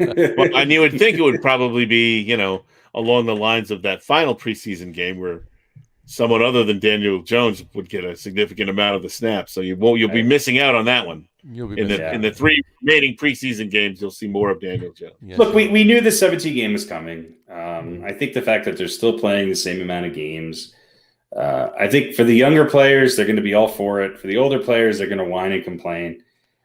What percentage of NFL players play in all 16 games? Yeah. So don't know. I'm indifferent. It's gonna be weird though, because all the records are going to be different now. It's not going to be 10. Yeah, no, you're going to look at it and go. They said the same thing when it went from 14 to 16. Yeah, but that was an even number. This is an odd number now. It's you're gonna be, you're gonna be looking 10 at and it. 7 or 9. Yeah, and 9 and 8, or can 8 and 9 get into the playoffs? Nobody's ever gonna end the season 500. Well, that's good. That really friggin' matters. So the entire NFC East will be one game under 500 instead of 500. It'll make it easier to say you don't belong in the playoffs. Exactly. Yeah. No, because they'll have the same number of wins. Right. Right. Like, well, they still got 8 wins. Yeah. It'll make the tie more interesting. Well, get this. Because the Lions are going to have a tie. Like the Lions and Vikings always have a tie every year, it seems. The Giants got, for their extra game, they got the NFC East is playing the AFC East for that extra game. I thought maybe they were going to get like Brigham Young or something. No, they got Hoboken. No, Giants Alabama. have Alabama. They'll lose Alabama. I know, that's why it's bad. The Dolphins. They're playing the Dolphins for their extra game. The Jets are playing the Eagles for their extra game. Great. And the Packers are playing the Chiefs for their extra game. Are we really going to call it the extra game? Come on. Well, no, their extra game. Extra game over the what they already put out the season schedule. Look, I hated the bye week. I hated. I don't really. I've given up on trying. Who cares? Right. They're gonna do. They're not gonna listen to me anyway. I don't think you need a fucking bye week. I don't think you need 17 games. Yeah. Roger Goodell says he expects the stadiums to be full this year. You think he's on the ball on that one? Full of sick people, maybe. Yeah. Here's the thing. I think the thing that might stop that from happening is the people themselves, who might say, "I'm not going to a stadium full of 80,000 people," and I don't know if you're going to get 80,000 diehards who are going to. You will. Well, I don't know who are going to cough up the money for the tickets. No pun intended. Yeah. No pun. You will. You will. I don't know. I tend to think you're right. Yeah, but look, we're talking about sports here. Okay. Most NFL fans, I know, but the NFL most NFL fans do not fall into a category of logic and caution. Not at all. Yeah, it will be packed, and they'll pay the money. And I can see that. I don't think every stadium. I hope they have. There's some places might be a little different than others, but I'll tell you one thing: Carolina and Tampa Bay and Kansas City and Dallas, they'll be packed. Yep, they'll be packed. Well, I'll say this: if these states keep opening up, and we get some of these variants, and all we need is one or maybe two variants that aren't quite so that you don't get protection from the current vaccines from. Yeah, then we're going to see a shutdown, and then you're not going to have anybody in the stands again. Look, this year. I'll tell you one. I don't know if you guys have been vaccinated yet or not. I'm on one list. I don't know where I'm at. On another list, I don't know where I'm at, and I'm 48,000. I'm number 48,612 in line on for my primary medical provider. It's get the fucking vaccines out. Get them out and start sticking people in the arm. Well, they are. They're doing it's taking forever. And now here in Colorado, they're going to open it up to everybody. So now it's just like, okay, we went from 65 and older to 50 and older. Now everybody. So it's going to take forever. It's going to take forever. Wait until you get everybody that's 50 and older that wants to take it, and then you can open it up to everybody else. Right. Is what you're saying. Yeah. Right. So, I hear you. But well, let me ask you this one other NFL question. Pro Day, good or bad? You like Pro Day? You think that's a good thing? Remember, there used to be one. Now, why is everybody having like 3 or 4? They have their own. They have their own private workouts. Private workouts. Yeah. What do you think of Pro Days, though? You think they're worth it? You think they mean anything? You think they're should sway people's minds of what they saw last season to, you know what, maybe he is better than I thought, just based on this Pro Day workout? See, if you ask most NFL people, especially this year, right, where there's some tough decisions to be made at a very skilled position, right, then yes, the Pro Day helps. I agree to a point, but here's my thing. How can you judge a quarterback, per se, that is standing there in gym shorts and a T-shirt and not getting rushed and just throwing a pass to a wide open receiver? How do you judge? Well, it's not just that. I think it's also how do they respond to certain situations, and it gives them a chance to actually talk to these guys and see them in a situation where they're face to face. And that's a little bit of the differentiator. That's the only thing that I think is good about it. Plus all of the other workouts, running the 40s and blah blah blah and all that other stuff. That's fine. I get that for some of the from some of the positions. But there's that good old quote that Lou Holtz said: "If I could evaluate players in shorts and t-shirts, I'd be a basketball coach."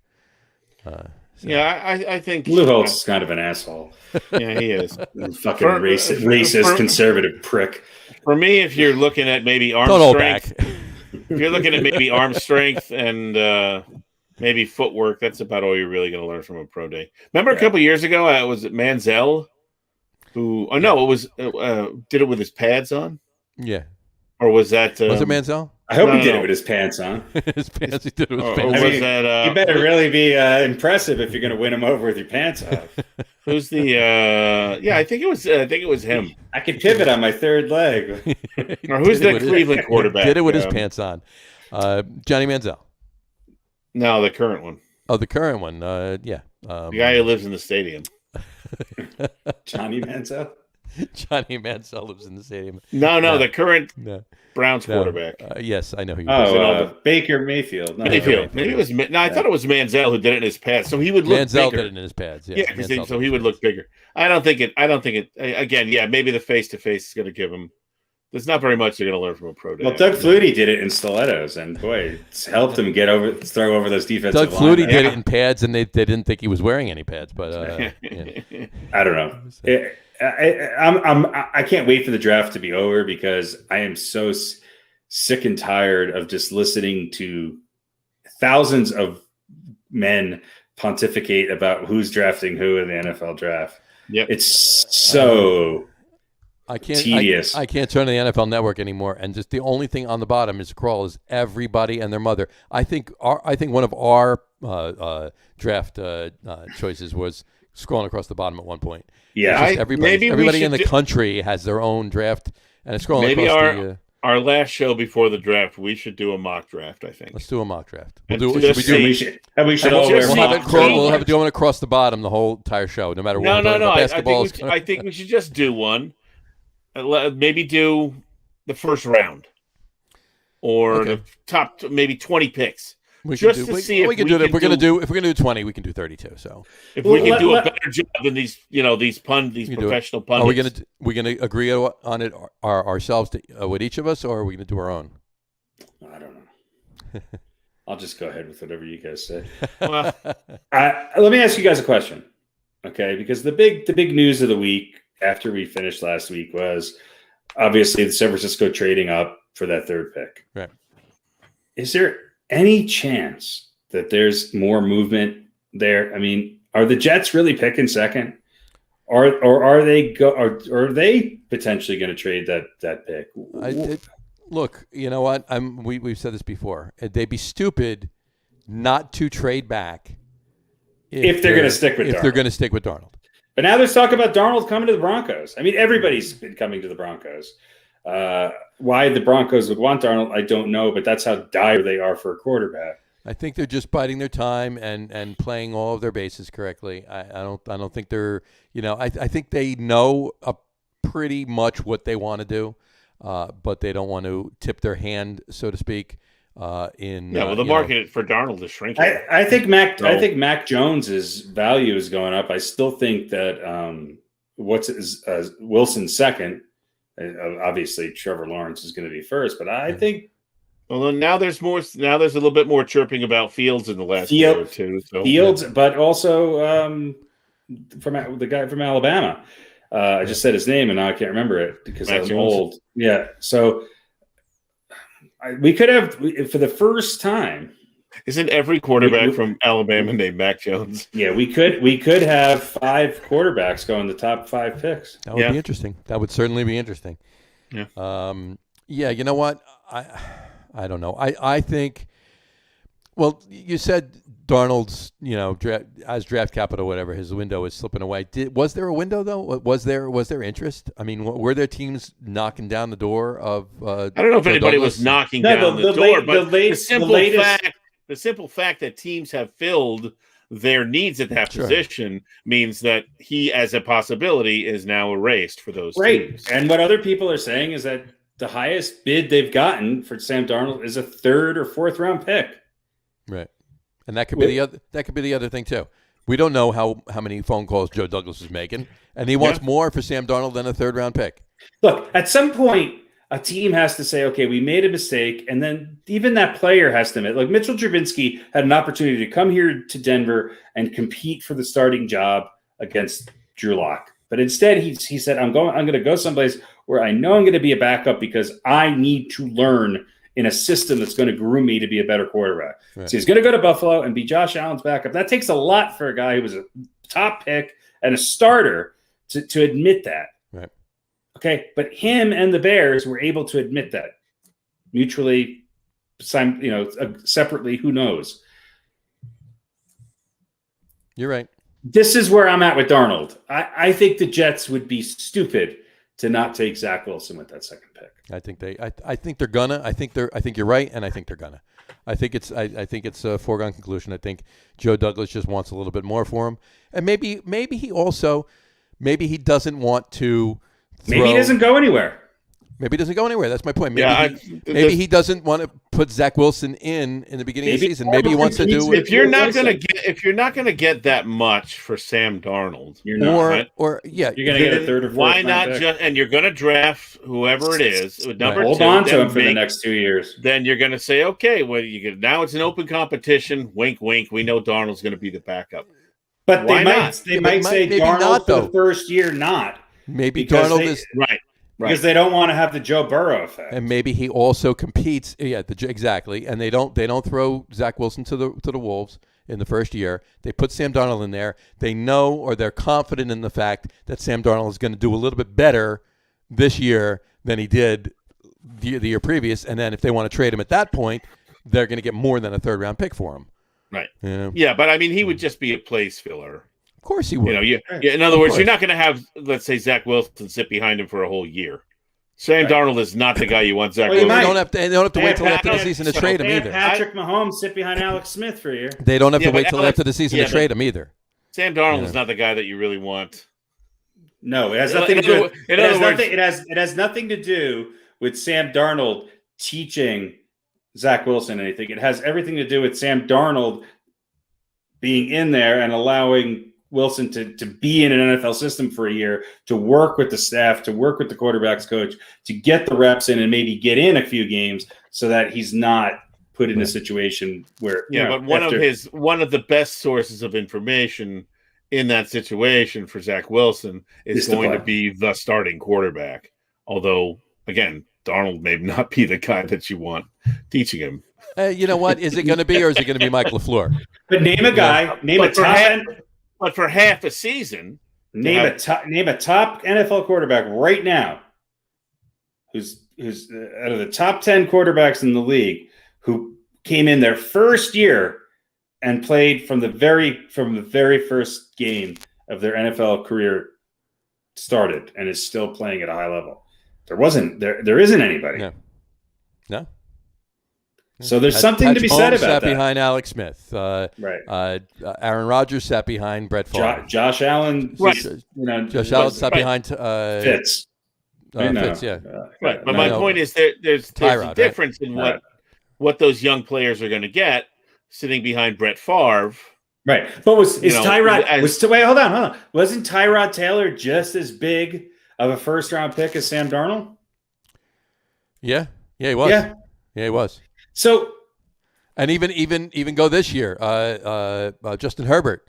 He didn't start right at the beginning of the season. He sat behind. Oh yeah, Tyrod Taylor. Yeah. Tyrod Taylor's a good. Actually, didn't Tyrod Taylor just? He's a good opening act. Went somewhere else, right? He just probably got moved. Yeah. Former coach who wanted him. He said, "Bring him over here." Yep. Look, it's clear that the top 4 or 5 most valuable players in this draft are all quarterbacks. Yeah. So if you're the number 2 pick, it's kind of hard to say I'm going to take an offensive tackle who hasn't played in a year because I want to protect my quarterback who nobody's in love with. Right. I don't know. That's me. But then kind again, look, if the deal is right from Denver or anywhere else, I think Joe Douglas jumps on it and moves Darnold off. But don't send Darnold here. I don't want to look at that. Wherever. I'm just. You brought it up, so I'm making a point. Is that even? Drew Lock. We'll have to add a new feature to the. We'll have to add a new feature to the show. We're the only two quarterbacks battling Daniel Jones for the worst starting quarterback in the NFL. The Bradford Daniel report. The Bradford Daniel report. Bradford Daniel. God. But then again, look, you might have a coach in Rob Saleh who thinks Darnold's the guy, who says, look, there was no way he was going to be successful in the situation he was in, with the coaching staff and everything that was going on. But I think he's got potential. I think and don't use your second pick on another quarterback, because I think Sam Darnold's the guy. Now, is Joe Douglas going to say to the coach he just hired, we're bringing in somebody else because I think we need to, or is he going to listen to his coach? Listen to Rob Saleh. Yeah, no, here. I don't know if Rob Saleh is saying if it wasn't for the fact of this particular quarterback class, I think you stay with Sam Darnold. Yeah. Because he was not going to succeed.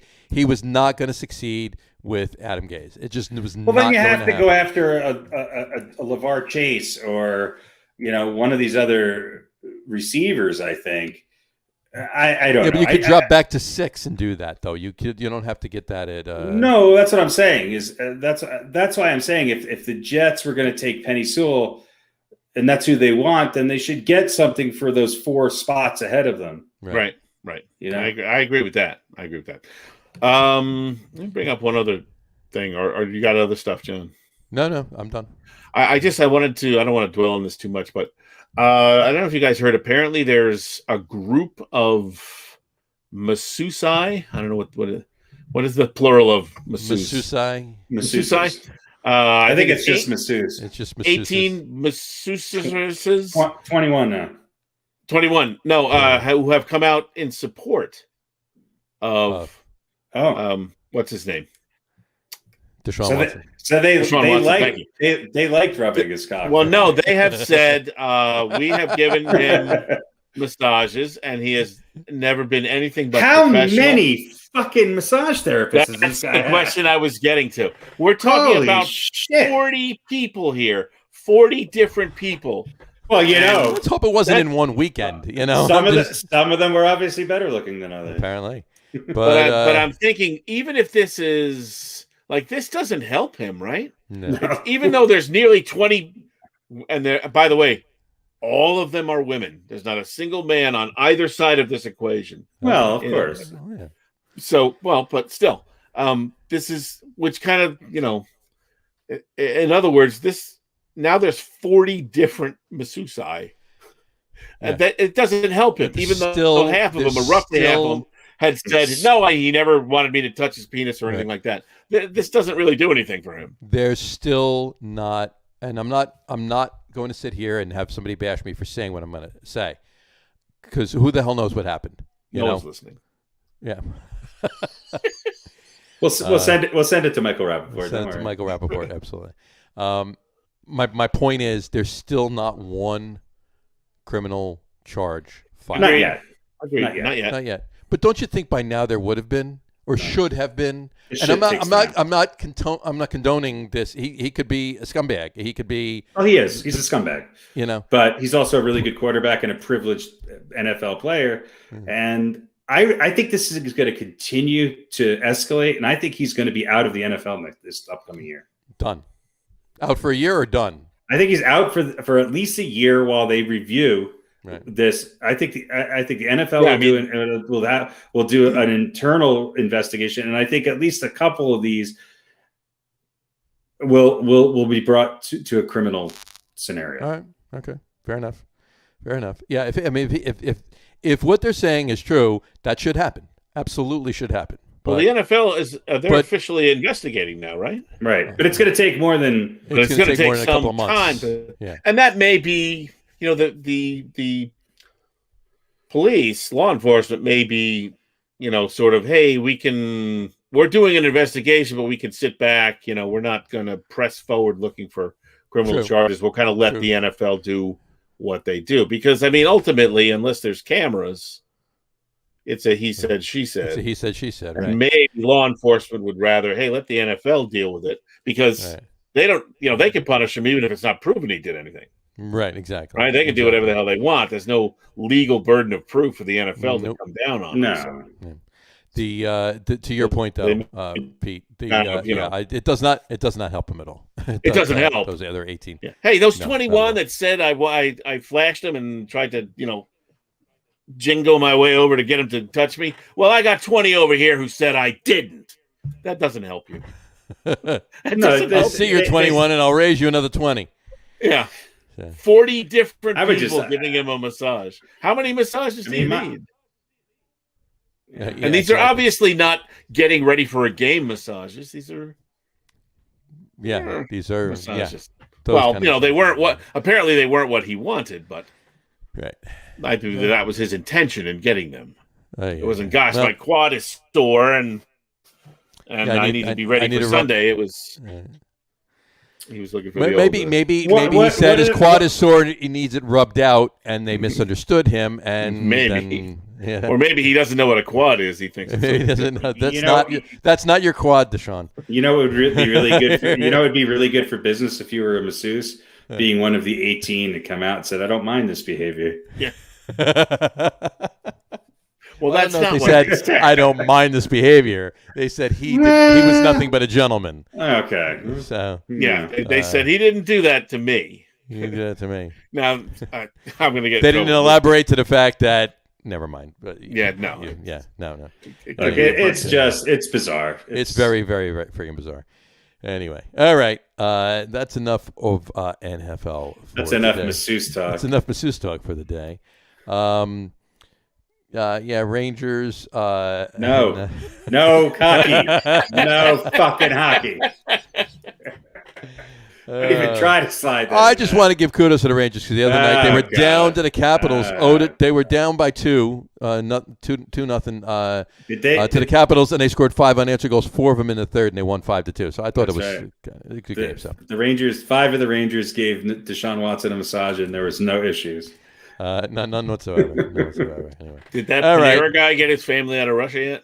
Artemi Panarin. Is he on Panera Bread? He's not going to talk about it until after the season. He said that 2 weeks ago. Okay. All right. Things are, he did what he had to do. Okay. He'll bring it up after the season. That's what he said. So I find his name more amusing than the Artemi Panarin. His name is Tammy Panarin. Artemi Panarin. Panarin? Is that what Panarin? I think he should change his name to Tammy Panera. Tammy Panera. Panera is a great last name. Panera. There you go. And he could be their spokesperson. There you go, Artemi Panera. I'm Tammy Panera. Yeah. Does he have an accent? He's from Russia, right? He's from Russia, yeah. When I'm not scoring goals, I am scoring with Panera black bean soup. There you go. It's vegan. It's vegan. It's vegan. The new borscht belt special. There you go. New turkey borscht sandwich on Panera fresh baked ciabatta. Turkey borscht sandwich. In Russia, massage whores shut their mouth. Oh, jeez. Oh, wow. Right. Okay. What's next? You wanted to talk about NCAA. NCAA. You want to talk to men or the women first? I want to talk about how many bad calls there are that are directly affecting games. Something's got to be done about this. Pete is becoming John. No. I mean, there's not in football, just in there's just 3 or college 4 basketball. The most recent, of course, was Baylor and UConn on the women's side. Baylor and UConn on the women's, yeah.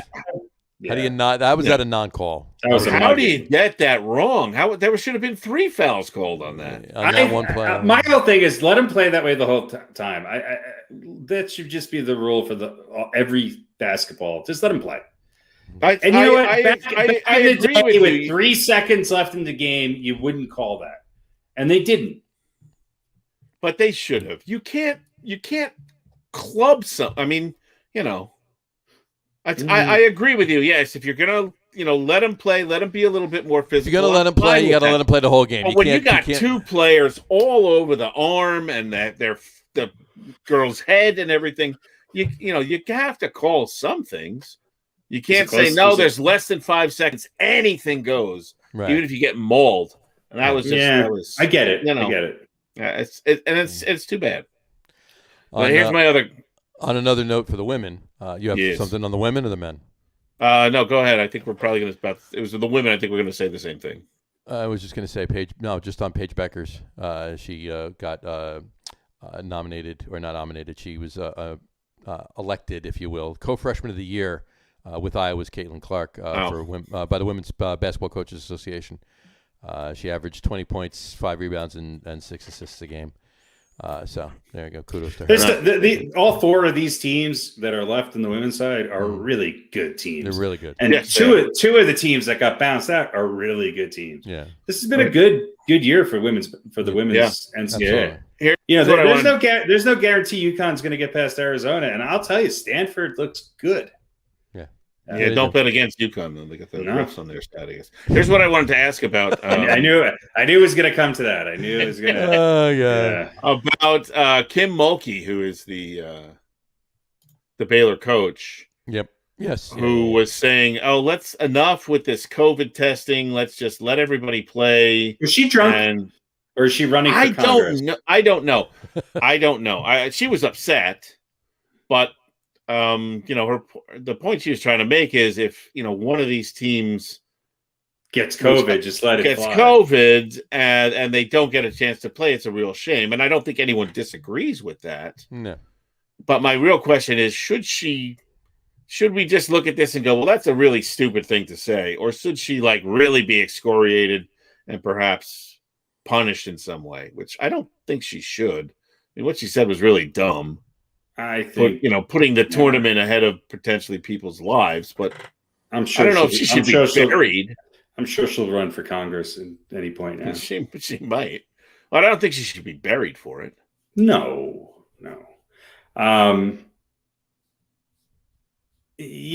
Look, there's probably a lot of people who agree with her.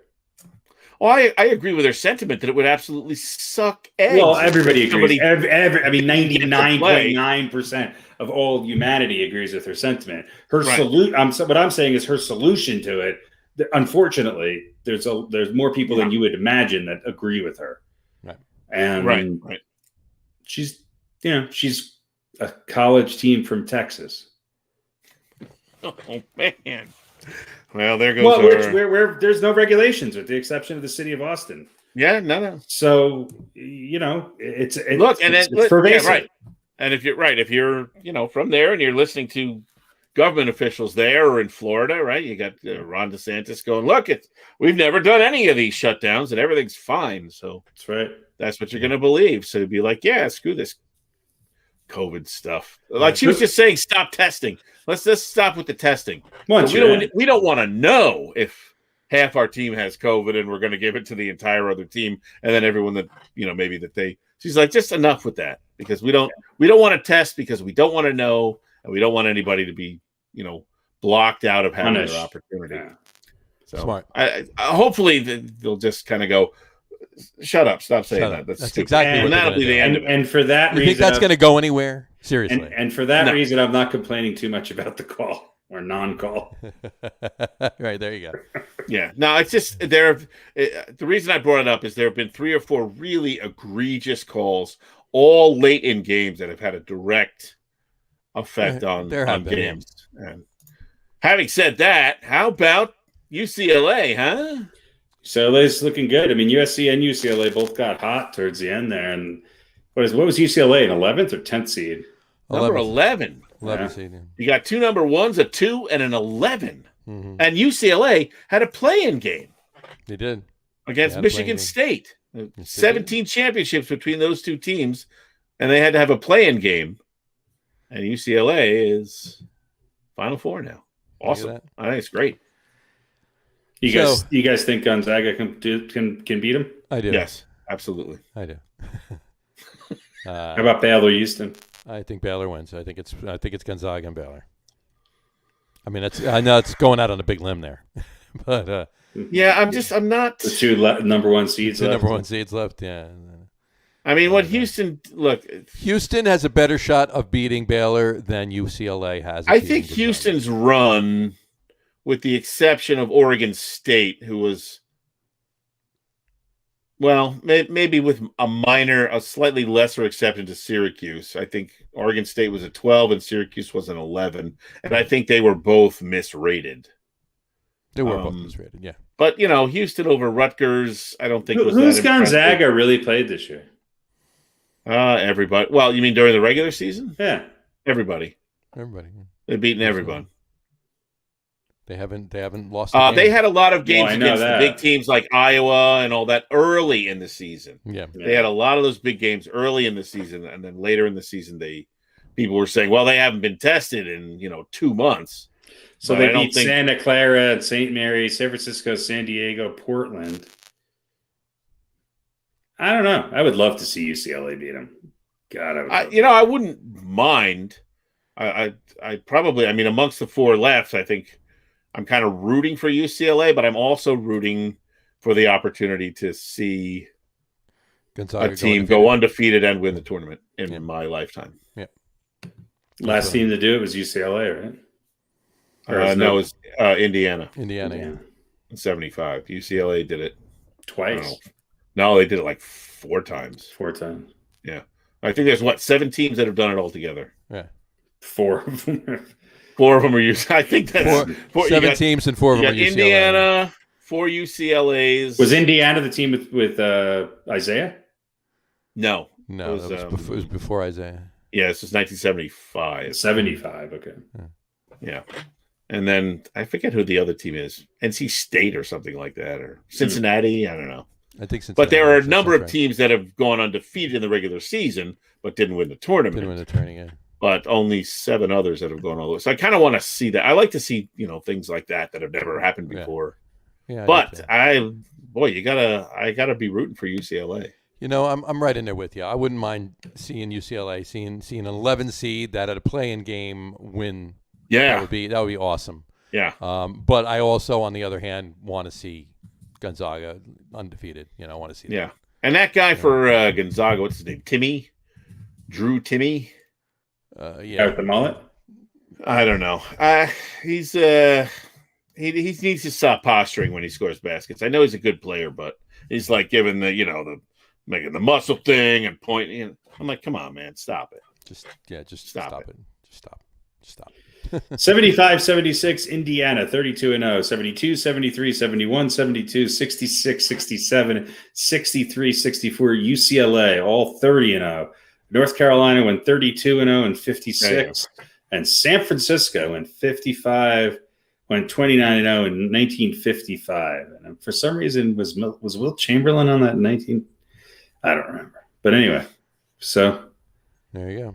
Indiana, 75-76. Yeah.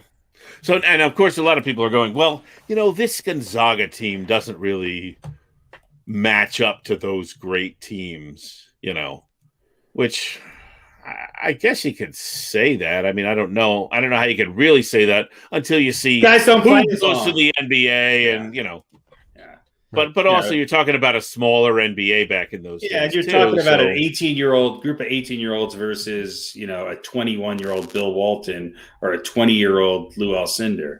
Right. Right. But certainly if you do the same thing that they have done, just because it's the modern era, to me that doesn't diminish it any. But they were saying not only did they do this incredible thing, but they were also incredible teams. And Gonzaga is maybe not that incredible team, but I get to be an incredible team to do it, don't you? Well, I bet there's teams that didn't win it that would destroy Gonzaga, right? Or teams that have won it that weren't undefeated because look at UNLV, right? UNLV or the Houston Stacey team. Augman, but even the teams Greg that Anthony. won it. The Duke teams with Hurley and Leitner and Grant Hill, they're way better teams than these guys now. Look at the teams, the Michigan State team with Magic Johnson, the Indiana team with Isaiah and Indiana State with Larry Bird. I mean, there's been better teams. Any of those Big East teams in the 80s with Ewing and Mourning and we also Allen Iverson and all those guys. But my point is, we also have the advantage of knowing what those players did afterwards in the NBA. Not necessarily, because look, some of these guys, like talking about like Bill Walton in UCLA, or Kareem lost 2 games as a college player. He won 3 championships. Okay, Bill Walton was a way better college player than he ever was a pro player. He was an okay pro player, and there's a lot of guys who were Christian Laettner was a much better college player than he ever was a pro player. But my point is, we don't know what Gonzaga is going to do after, so we don't have those players' pro careers to compare. Right. And I don't think that we should look at. I also think the quality of competition, because these guys are around for 1 year. Yeah. The best players are around for 1 year. Yeah. Although that's certainly more so in some places than others, but absolutely. But some of the players who are projected to be the best pro players aren't necessarily on great teams and aren't necessarily the best college basketball player. Right. Yep. Carmelo Anthony, when Syracuse won it, was the best player in college basketball that year, by far, and he's gone on to become probably a Hall of Fame NBA player. But Zion Williamson was certainly the biggest prospect to come out. He did not have a great tournament, and his team was woefully underproductive and underperformed. He didn't have good sneakers either. No. Didn't have the blowouts. Just one, right? Yeah. Had one. The left one was fine. The right one was bad. The right one was bad. Yeah. So I mean, there's a lot of times when it's you just don't know, and so I mean, I enjoy it for that. I don't look at it as because a lot of times in the college games, guys who are not going to become great NBA players can still be fantastic NCAA players. Yeah. Right. Do we want to make any picks? Let's make picks. Yeah. Who's winning? Who's winning both games and then winning the championship? I think Gonzaga wins it all. So Gonzaga wins, and who are they playing? I'm going to pick UCLA just because why not? I want Gonzaga to lose. That kid with the mullet just drives me nuts. All right. What you call it, Pete? Who's Gonzaga beating? I think it's got to be Baylor. I think Baylor wins the championship this year. And UCLA plays Baylor, and Baylor wins? In your mind? Yeah. All right. I think Gonzaga beats Baylor in the final. Which is probably the logical choice. I'm with Pete. Gonzaga wins it by beating Baylor. That's mine. What about okay. On the women's side? Did we piss him off? We thought we pissed you off. There he is. It's like, what do you got against the women's tournaments? All right, yeah. So what about the women? Who's winning and who they beating? I want to say Stanford, but it's hard to just go against UConn. But I think that's Stanford. I think both these games are going to be great, and I think all 4 of these teams are. It's a toss-up. I really do. I don't think it's as much of a shoe-in as people are making it seem. No, it's definitely not. It's going to be a hard road for any 4 of these. I think UConn's going to have a hard time against South Carolina or Stanford. Yeah. I think UConn wins. So UConn is playing who? I think they're going to play Stanford. All right, Pete. Oh man, it's a tough one. Yeah, I don't think there's any way Arizona wins. No. UConn's winning that game. Yeah, I don't see. South Carolina's a good team too, though. Yeah, they are, but they're not as good as Stanford. Yeah, I think UConn over Stanford. Yeah, I'm the same. We're all 3 in agreement there. So there you go. All right, there we go. So those are our picks. So we'll we do the coin. No, I'm just kidding. Do the coin. Why not? All right, do the freaking coin. Why the hell not? Just to piss Harry off. All right. So do it for the men. Gonzaga, UCLA. Gonzaga's heads. Heads, Gonzaga. All right. And Baylor over Houston, or Baylor and Houston, Baylor's heads. Tails, Houston. And, okay, Gonzaga and Houston, Gonzaga's heads. Heads, Gonzaga. All right. The coin has spoken. Who was the guy from Gonzaga a few years back with the horrible mustache who was the talk of the NCAA and then flopped in the NBA? Adam somebody? Adam Pornstash, something. Adam Pornstash. Kennedy or something like that. Yeah, God. See, that's this is there you go. That's the NCAA. That's it. Do the women. Okay. I mean, flip the coin to see who's going to win. Oh yeah, I'll do that too. Flip the coin for the tournament where people identify as female. There you go. Stanford and South Carolina. Stanford's heads. Stanford is heads. Comes up heads. All right, Stanford and Connecticut, Arizona. Connecticut's heads. Tails. Arizona. All right, Stanford and Arizona. Stanford's heads. Heads. All right, so Stanford's beating Arizona, according to the coin. All right, couple of interesting picks for the coin. We'll see how it plays out. All right. Well, I think the coin still did better than Terry Bradshaw. Definitely. Probably certainly in the NCAA tournament. Yeah. Did you see not to go back into football or anything, but did you see Terry Bradshaw on whatchamacallit? I think it was Colin Cowherd he's on. Sanford and Son? No, Colin Cowherd. He was on Sanford Son this weekend. Hee-haw? No, he said he can't stand Baker Mayfield because he's too showboaty. I like Terry Bradshaw. And you know what? He usually has pretty good insight when it comes to quarterbacks. Yeah, he usually does. Yeah, he's usually spot on. He's a crazy old guy, but he's usually spot on. Yeah. I would think he'd know something about winning, Yeah. Did he win a Super Bowl? I think he won four of them. Yeah. Wow, there you go. Yeah, four and 6 years. He was a systems quarterback. He was a system quarterback. Yeah, I don't know. He's kind of hard to dislike, but I also kind of feel like his shtick is kind of... Well, you're a Cowboys fan. Getting old. Yeah, and then I'm a Cowboys fan, so I hate him. But when I remove that from the equation... You guys had the more boring version, the more college educated Ivy League version of Terry Bradshaw and Roger Staubach. Yeah, who's also a severely underrated quarterback. Hero Roger Staubach. Hero. Yeah, I mean, he's amazing. Look, those Cowboys Steelers rivalries. I mean, God, Drew Hill and Roger Staubach and they were great. Tantalizing you for football season, but we're still 5 months away. So, it's not going to be Terry Bradshaw. But if you go back through NFL history, Steelers Cowboys is one of the biggest rivalries. Sure. Nationwide. Yeah, Giants, Bears, Packers. Yeah, but Cowboys, Steelers. Division-wise, obviously Steelers, Cowboys are not, but national audience, Steelers, Cowboys is huge. Yeah, talk about right. Talk about polarizing, games. Absolutely. So, anyway, all right. Should we wrap it up for today then? Oh, I thought there was next week already.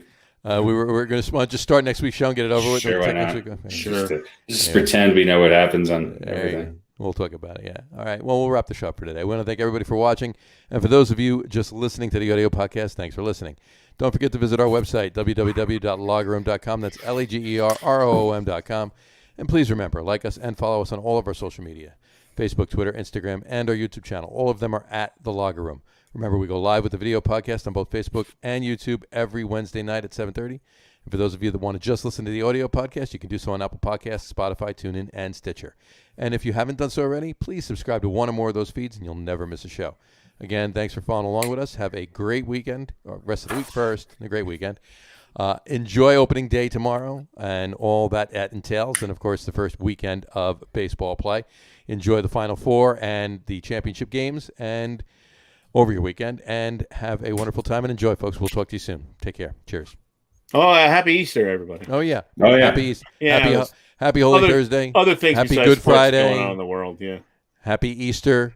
Happy April Fool's Day tomorrow. Happy belated Cesar Chavez Day. Happy belated Cesar Chavez Day. And happy belated National Pencil Day was yesterday, too. So can't believe I missed that. Can't believe you missed that. So anyway, all right. Well, either way, enjoy, and we'll talk to you soon, folks. Take care. Cheers. Peace.